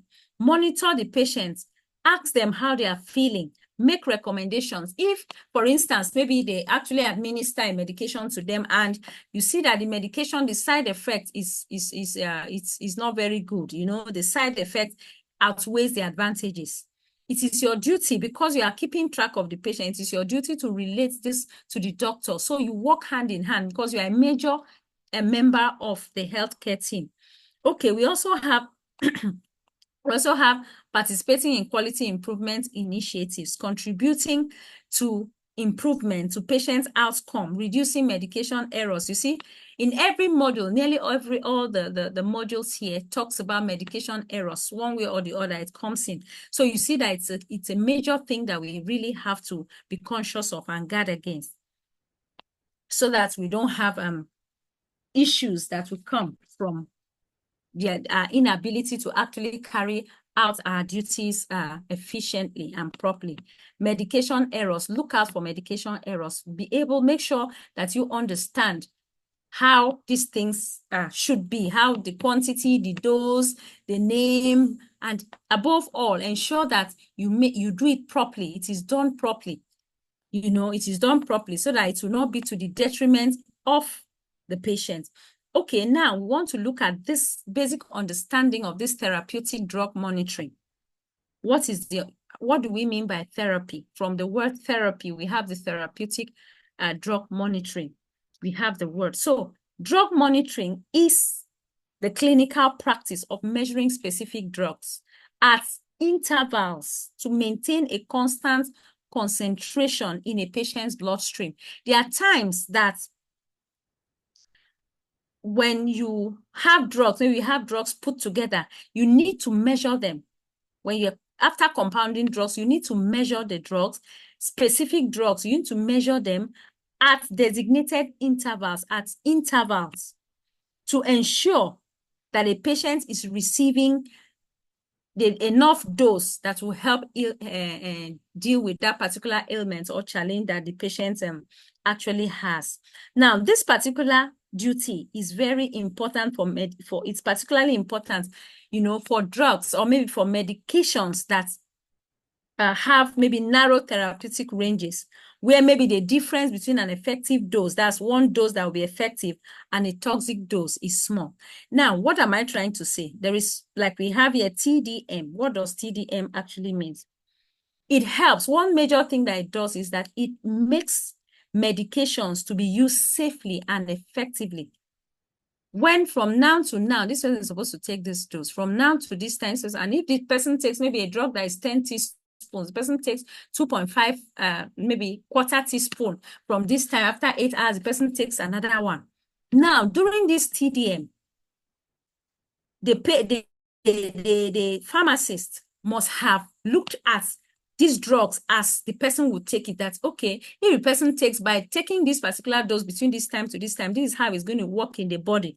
At least it will go a long way in ensuring that the patient gets better, or it will begin to help make the antibodies in the body to wake up before the next dose that the person is supposed to take. So it's like a measurement of the concentrations in the blood or other body fluids to ensure that the patient is receiving enough of the dose. Very important. TDM is important for medications. It's important we monitor medications, their concentration levels, key for us to understand. Now, what are the key components of this thing? One, collecting blood samples. When you want to check the blood and understand whether it's actually working, one of the things you need to do, you collect blood samples.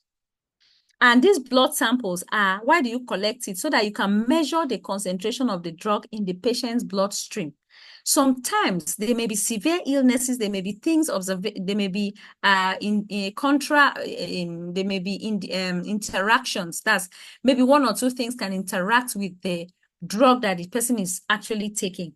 And at the end of the day, maybe the patient is not having that enough quantity or enough dose of that particular medication in the body. How can you know that? It's only through you having the patient's blood sample. Because if you have, you can actually measure the blood of that person, carry out a test, measure the concentration level in order for you to know how concentrated, how much of that drug is in the bloodstream. Is that quantity enough, or we have to introduce more of that particular dose of the drug so that it can function better and more effectively in the bloodstream? This is very, very important. So one of the things is the collection of the blood. Another is you preparing samples. Once you collect the blood, they need to be prepared for laboratory analysis because it has to be analyzed in the laboratory, not you. Most times it's going to the lab scientist is going to go and work on the medication, on the blood sample, look at it, weigh the concentration level, and that way they will be able to understand how best it can be handled. Just as we have here, collecting blood samples, that's number one for the test, preparing these samples to move over to the lab for the lab scientists to go and, like you can see there, to go and look at the blood and then measure the concentration level so that they'll be able to know if that level of concentration of that drug in the body can actually help solve the challenge or cure the illness that the patient actually has. Then another thing is tracking this TDM, tracking it, and then tracking the therapeutic drug monitoring to see how well to see how well it has actually worked. So in the aspect of the tracking, after these blood samples are analyzed by the lab scientists, the results are generated that indicates that the drug levels in the patient's system. It will show the line, it will show the level the drug is in the person's system. Very important. Again, another thing is assisting with dosage adjustments. Now, based on the results, because this is a process from collecting the samples, preparing it, then it's being tested, and then the last process, you assist with dosage adjustments. Now, based on the results, healthcare providers may need to adjust the patient's medication dosage to achieve optimal therapeutic levels. So you see, it may be that the level is not enough, it may be that the quantity of that drug is not enough in the system. Hence, the result of the test that they did, they actually saw the quantity is not in. Can you hear me, Martha? Hello? Yes, I can hear you. Yeah, I can hear you. Okay. So that is basically what this is about. It is important that you understand this drug monitoring so that you can contribute to the effective and safe use of medication. So you see that for pharmacy technician, everything is about the safety of the patient. For any healthcare worker, everything is about the safety of the patient. Very important. Now, we also have this MTM. What is MTM? Medication therapy management. The other one was therapeutic drug monitoring, how to monitor these drugs, to check the blood, check the samples, carry out samples of the blood to ensure that it's actually the dosage of the drug in the person's bloodstream is actually enough to understand whether it will be able to work well in order to help solve the illness or the sickness, handle the issue that the patient actually has. So this one is MTM. It's a service that involves the use of medications to improve patients' outcome. Simple. A patient, and can you hear me? Oh, network. Oh, Jesus. Yes. Okay. Yeah, yes. I'm struggling to hear you because Only that it's breaking. Oh, it's breaking. Sorry. Yes. A little. Oh God, how I wish we can just come to the end of this thing. Today is not a good day at all. I don't just know why I decided to. All these times we've been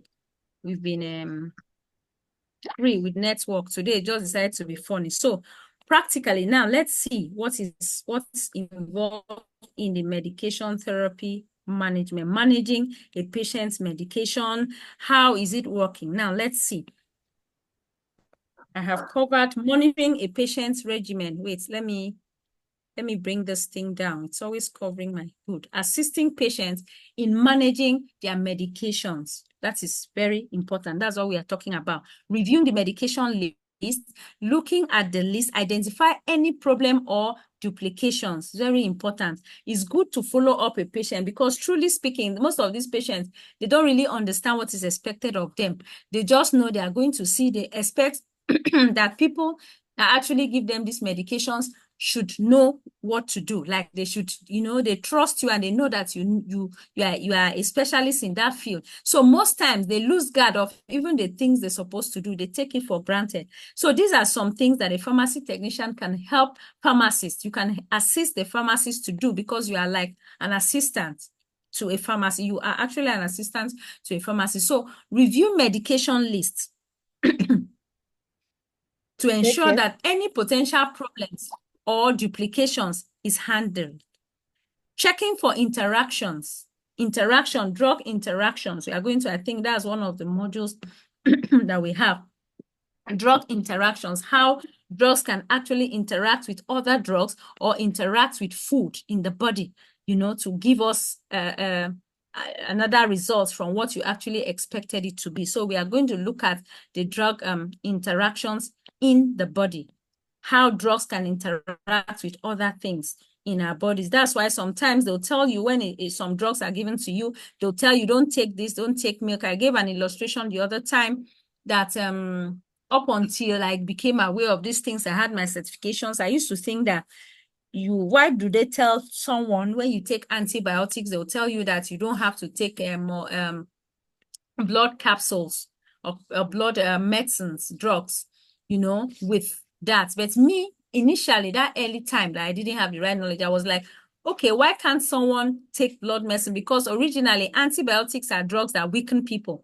They are drugs that somebody like me, if I take antibiotics, I will be so weak. All this one that we're talking, I will not even be able to, I will be weak. So I was of the opinion that since blood and medicine will give you that vitality, will add to your strength, build up your blood level and all that, it is important that if you take drugs that would take down your blood level, that would actually affect you. So why is it not right to take those drugs with blood medicines? But perhaps we have a nurse here, Martha. I don't know you. I just learned that you are a nurse. And I'm so glad that we have medical practitioners here, aside Madam Pat, and you are also there, and Nena too, that has so much experience too in this field. So why do you think that you should monitor a patient's medication? Why do you think that a patient that is given antibiotics should not be given blood medicine? Can you help us out there, Martha? Okay. Because for my own best knowledge, right? To monitor a patient for their medication is very important. Because as you said, some will take their drugs, but they won't complete it. Some will mistake. Like maybe they didn't take money, so they would like to combine it together, take it in the afternoon, take the morning and the afternoon together, which is wrong. Why some people, right? Or like some people, like my mother do that mistake. For example, it's not maybe it's weak or she has overstressed herself. The next thing she will, instead of her taking 1,000 milligrams PCM, she will take 1,005 milligrams. I don't know if you get it. Yes, so I'm listening to you. Yeah, which is wrong. I corrected that for that. It's not good because it will later affect the treatment. So another thing, antibiotics, when you're taking antibiotics, right, you don't have to take blood tonic because that antibiotic that you're taking that time is fighting against those bacteria, those things that are affecting your body. So it's fighting against it then to kill them. So it is after taking it. Let me say you finish taking antibiotics this week. You understand? So maybe a day or 2 days later, you can start your blood tonic. So while you take your blood tonic, it will now rebuild your immune. I don't know if you're getting me. I understand you. I'm with you, Martha. Yeah. Yeah, so it will not rebuild your immune. So if you're taking antibiotics to kill bacteria and you are taking blood tonic at the same time, it doesn't, I mean, you can't see the effect, the really effect. It doesn't work well. Or I don't know how to put it well, but that is just, it's just I as get if, you. I okay, get you. just at the same time, you are taking antibiotics, you are taking what they call it, vitamin C, or no, malaria drug, and you're taking vitamin C at the same time. You won't see it won't be active. Of course, get it. of course, So yeah. that is how antibiotics is. So when you're taking antibiotics, after at least mostly 5 days, 1 week. So when you finish taking it, a day interval or 2 days after you take the blood tonic. So which that will help us to reduce your immune To give you your, yeah. immune Thank you system. so much. Thank you, Martha. That's beautiful. Yeah. You are very correct. That's the right thing. Because I got to know that. That's why they say knowledge is important. I got to know that earlier on. I was like, somebody will be weak. I was even saying someone can take this antibiotics and you just slump one day. And because nurses will tell you don't take blood medicine and so on and so forth. But with time, I got to understand that. So practically, it is important that we identify drug interactions between medications, maybe which drug can be adverse to another one, which kind of medication that the person is already taking, that the new medication can interact adversely with. Very important for us to know. Then assisting with dosage adjustments too, helping to adjust medication dosages as it is required, as is needed. If you see the age, maybe if you see certain things, the adverse effect is very harsh, it may be that it needs the medication to be adjusted, maybe it should be adjusted to suit the age and maybe to suit certain things, the reaction of that particular medication on the person. This is very important. Also, it is important that we identify potential medication problems. Over medication, patient taking too many medications, or over, like something like you just gave an illustration, taking excess dose because you miss one. You want, in a bid for you to meet up, you now take a double dose of the next medication. That's serious. Which could result in problems. Then under medication, you're not taking enough, like I told you that I used to do, not taking enough, not completing the dose, the dosage that you're supposed to actually take. Incorrect dose, taking the wrong dosage of a medication still boils down to the same thing we are talking about. Drug interactions, medications that interact with each other and cause adverse effects. Okay, here there are two things. We have what we call drug interactions. Okay. And how does drug interactions occur? It occurs when the effect of one drug is altered by the presence of another drug. The effect of one drug is altered by maybe the power, maybe the potency, maybe the presence of another drug that does not align with it. That is interaction of drugs. And these interactions can lead to increased side effects. There are some that, if there are drug interactions like that, the side effects could be disastrous, could be, serious, or decreased effectiveness too. It can equally make the drug not to be effective because of the interaction of two drugs that are opposites, that don't align, with each other. So these things are very important, and that is drug interactions. It's important for us to know, and at least for us to be able to understand when we come into this field that some drugs interact with another. So even in the prescriptions, when our patients will actually bring them, we should be able to look at the drugs and have knowledge, assist the pharmacist, because the pharmacist will know better, have a broader knowledge, and then will understand these things better than you that is performing a supportive role. And we also have the contraindications. We have the drug interactions and we have the contraindications too. What are these contraindications? A situation whereby maybe a specific situation or condition in which maybe a drug should not be used because it may be harmful to the patient. Simple contraindications. The patient is not even supposed to give, because the patient is not supposed to take that drug because there is every chances that it may be harmful to the patient, considering certain things, considering certain factors. For instance, if a patient maybe has a known allergy, there are some people that are allergic to certain drugs.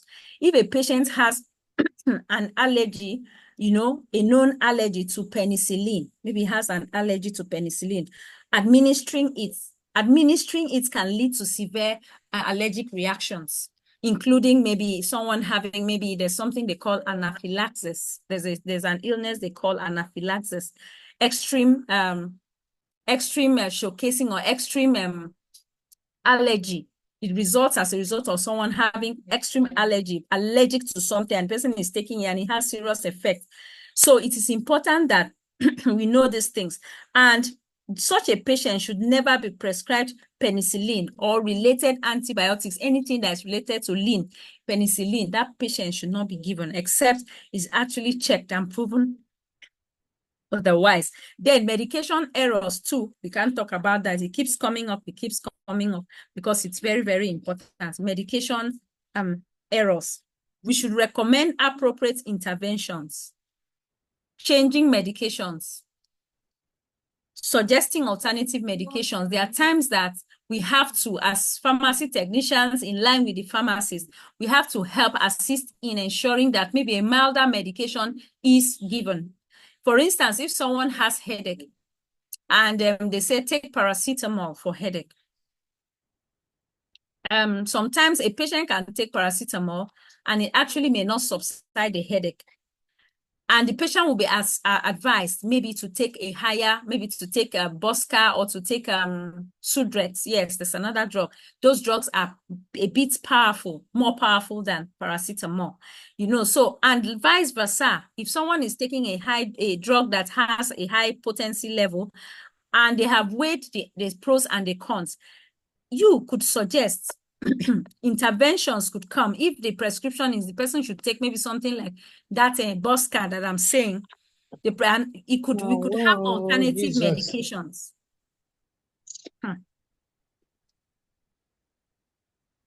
Not getting anything at all.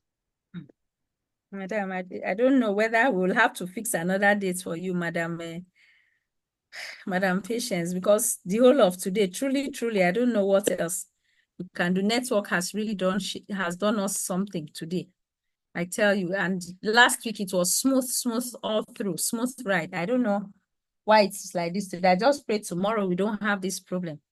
It's so sad, you know. So adjusting dosages too, providing patient education. We've talked about that. You need to educate patients on how to manage their side effects. Tell them, don't use this drug, is drowsy, is this, and ensure that at every point in time, a patient knows what to do when he or she is given a particular drug to avoid all those issues. If need be, you can refer a patient to a specialist if necessary. Excuse me, very important. So we were also looking at, like, it is already here. I didn't even preempt that it was on this slide. I was already talking about it. Drug interactions, when medications are altered by the presence of another medication. We have the drug one, which is drug and drug, you know, being affected by another drug. We have the drug food, the one that the effect of maybe taking a particular meal alters the potency or disturbs or reduces the efficacy and the potency of a particular medication. So that one is drug food interaction. We have a lot of drugs like that. They can have various effects, serious effects, increased therapeutic effects, it can increase the effect of that of the issue, can enhance each other's effect. That's both of them coming together can give both of them power or can reduce the efficacy in the drug. It depends. That's why it's decreased and it's increased. You can have the effect in any of the ways possible. It could increase, it could make it to be over, you know, to have adverse effects. It could equally reduce its potency, or it could make it to be harsh. That's what this thing is simply talking about. Now, the medications too may increase the risk of adverse, may increase the risk of the side effects, the toxicity, you know, may have the being toxic, it may increase. It being toxic may become reduced. It depends on the situation. So it's important that when they are actually given drugs, we should look at the interactions of the drugs. Thank God the pharmacist is there. Most of these things, like I said, pharmacy technicians, there's a limit, there's an extent to which you can act. You work hand in hand with the pharmacist, and the pharmacist has the right knowledge when it comes to maybe mixing these drugs, knowing their potency level, knowing this, knowing that. But with time and with experience comes times whereby you will have to act based on that, and you have to liaise with the pharmacist and suggest possible ways to help and make the patients overall, looking at the safety and the health, positive health outcomes for the patients that actually come there. So contraindications, like we said, it is important that we have that knowledge of drugs that are likely having I don't know why I have cough. I should need to drink water. Excuse me.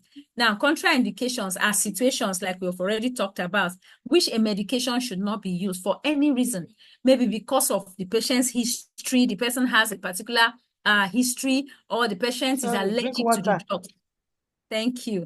Thank you. The patient is allergic to the drug. So it is important. Let me drink water. Thank you. So pharmacy technicians should be able to identify these things. They should be able to work with the patient's medical record so that they will know what to do and how to help. Because truly, in this our line of business, is the patients are the reason why you have a pharmacy. The reason why you are there in the health field is to lend a hand. So in our duty of trying to lend a hand, we should do it right and do it the proper way. So some contraindications, like we can see, allergies, like we talked about, people being allergic to some things. It could be as a result of the medical conditions that the patient has. It could be pregnancy. There are some drugs they say don't take. Pregnant women should not take, because it does not affect the baby, the fetus in the womb. Especially early pregnancy, they'll tell you, okay, from this month to this month, you shouldn't take this medication because of this and because of that. Very important.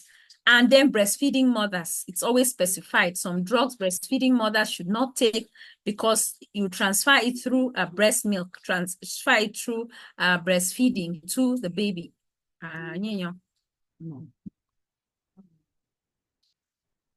Okay. Who is the person in the back here?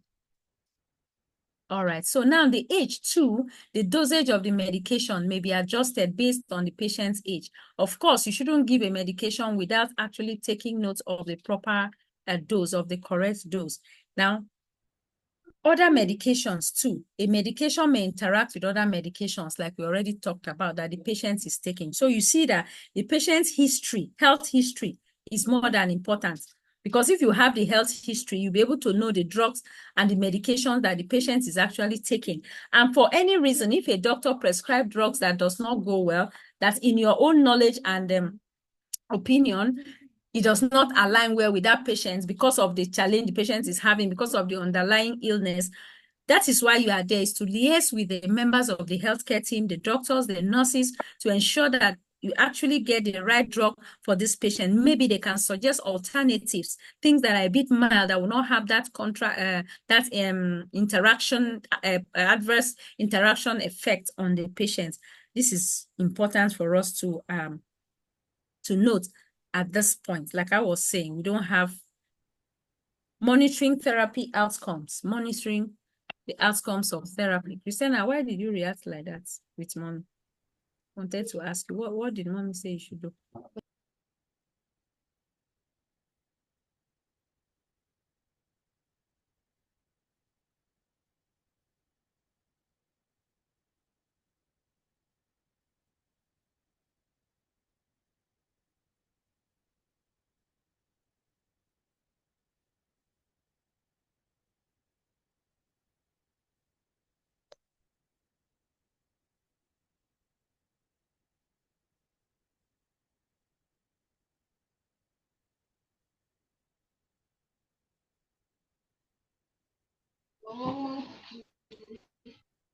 All right, so as we were saying, we are talking about role of pharmacy technician in tracking patient's outcome.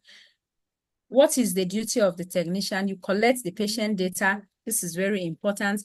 And as you collect the data, you put it in the system. You monitor the blood pressure readings. You monitor the glucose level. You monitor the weight of the patient.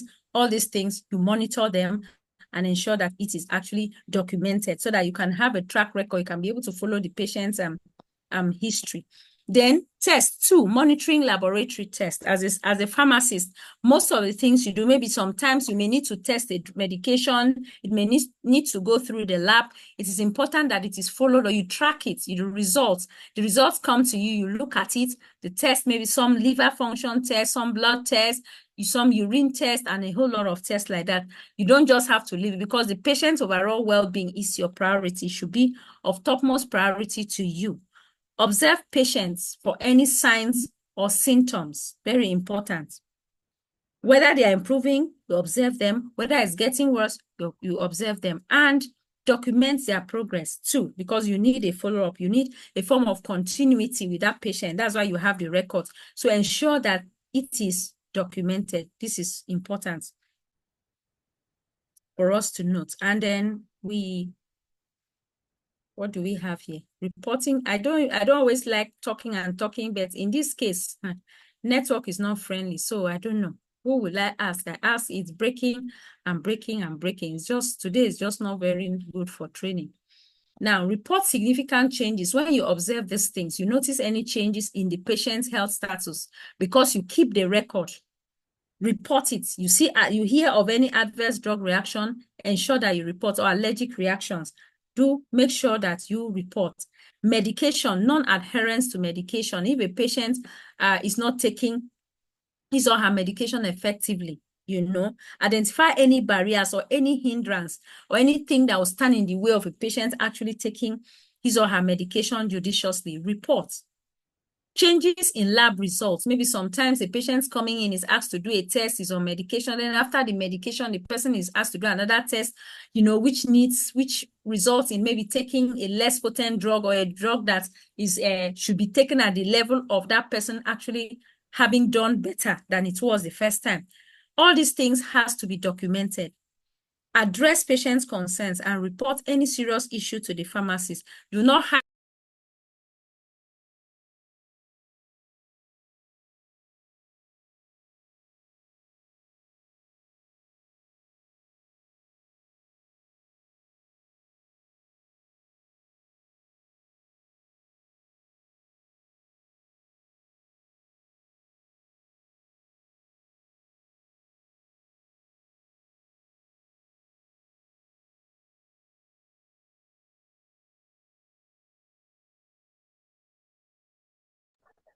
I'm not hearing. No, is it network on my side?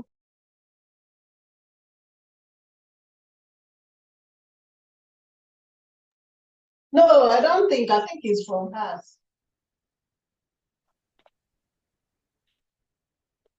Okay, thank God. So I'm free from networking.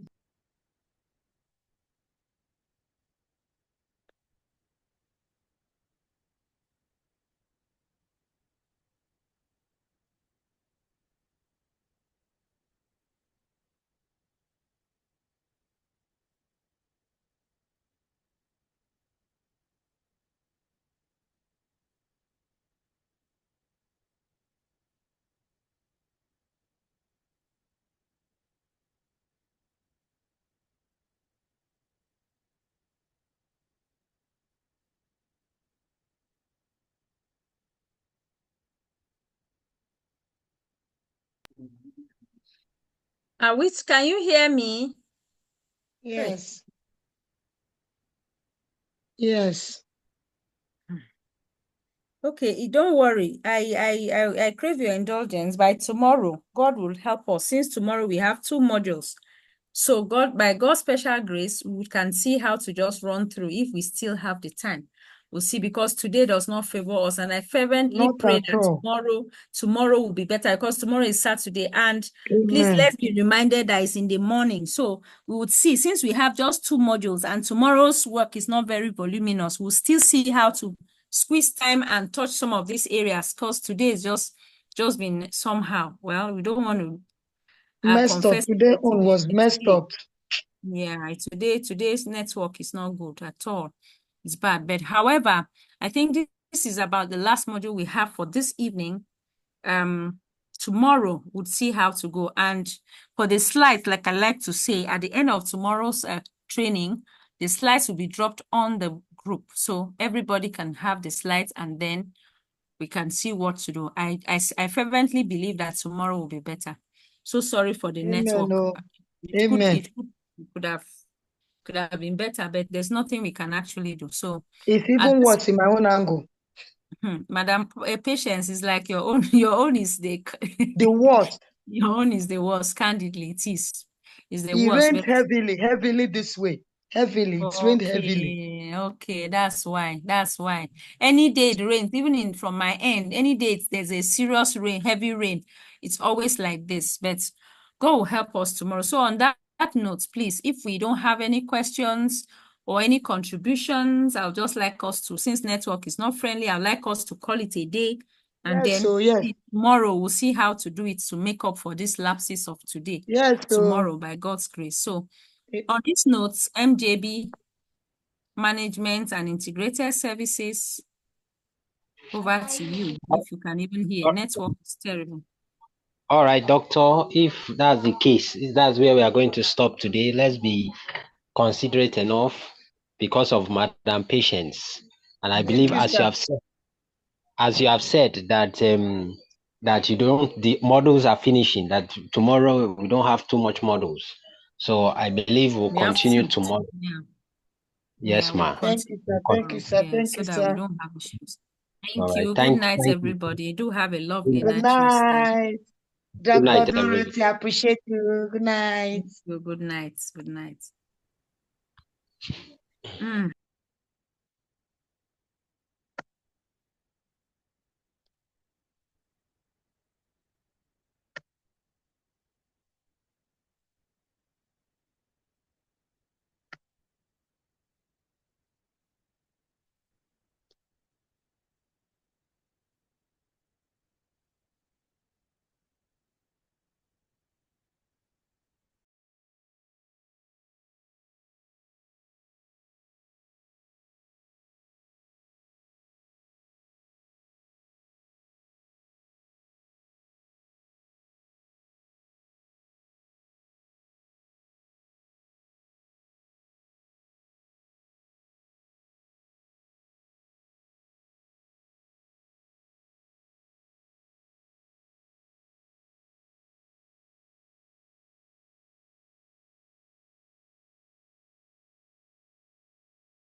Stop along.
Okay.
I would drop.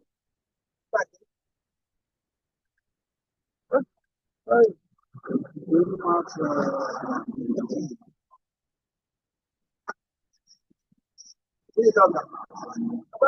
Don't worry. Back up. But what do I do? Wait.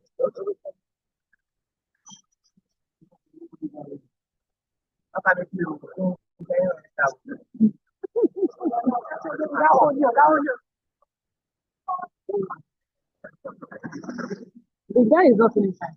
On the way it was. The guy is you know this guy.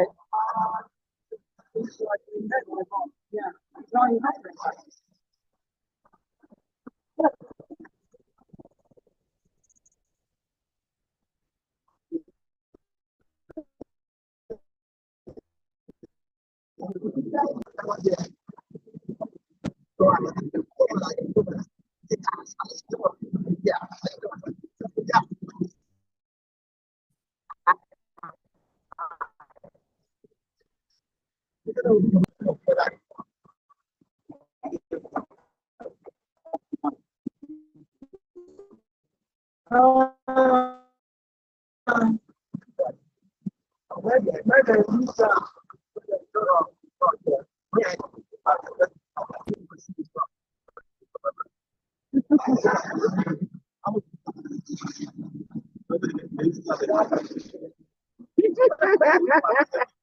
The man was like,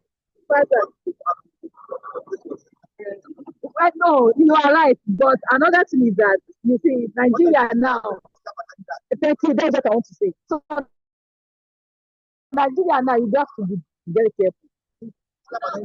You don't turn to another case. I'm telling you, the case don't turn. The case don't change you. Oh, No,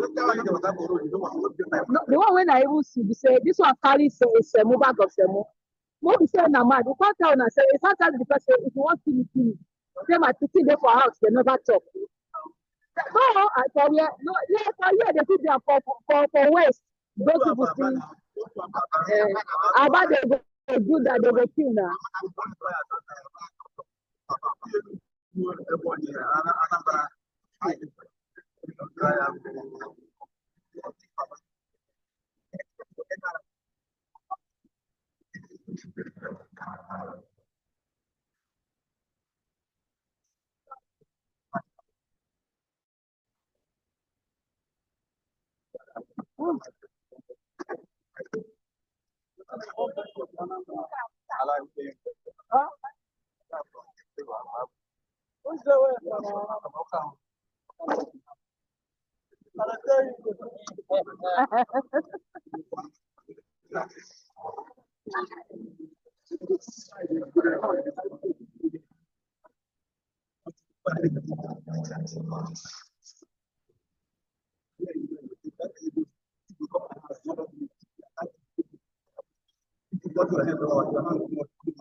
Yeah, you know, say you do money finish. That one not be the end now. Now to the key they go. Exactly. Now to the key they go with that. First seven. I need to bring the money. Rubbish. Now coding they use again. They shame. See, I beg make I drop for here. Upon the everything when they collect, you know they come out on their body. That's all that thing. That to be like person went on that. That's true now. You look like person when they chop government money. I go that one make I talk.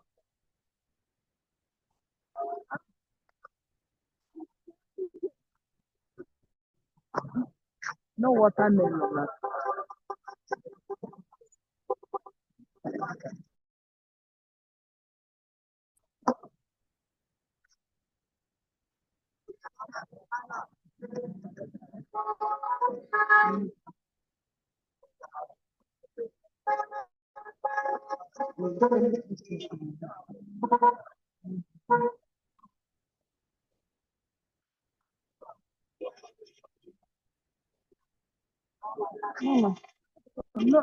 No watermelon. Watermelon. God. I don't want to go.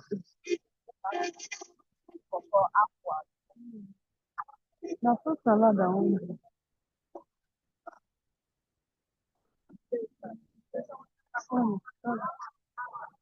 Okay, how your mama?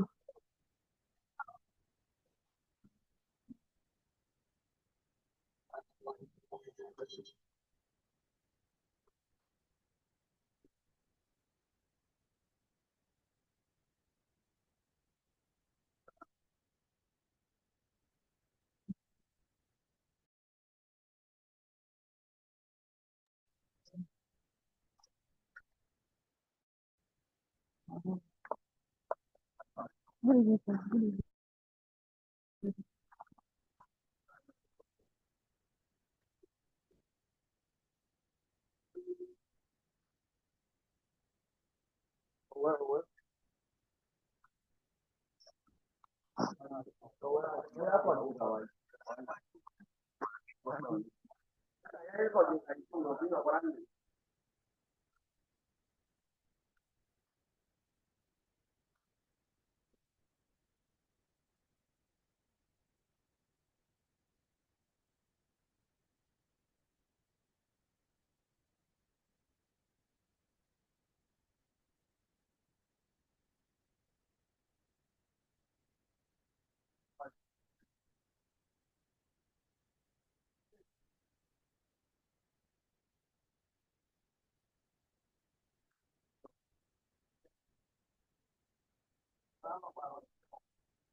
My God, carry me the go. My God, carry me the go. Anywhere the Father carry me the go. Anywhere the Father carry me the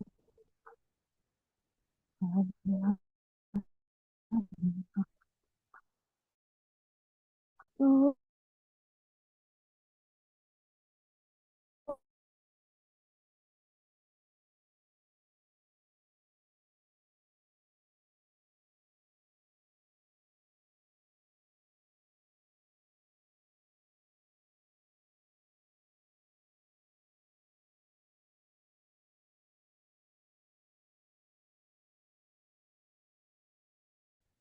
My God, hallelujah.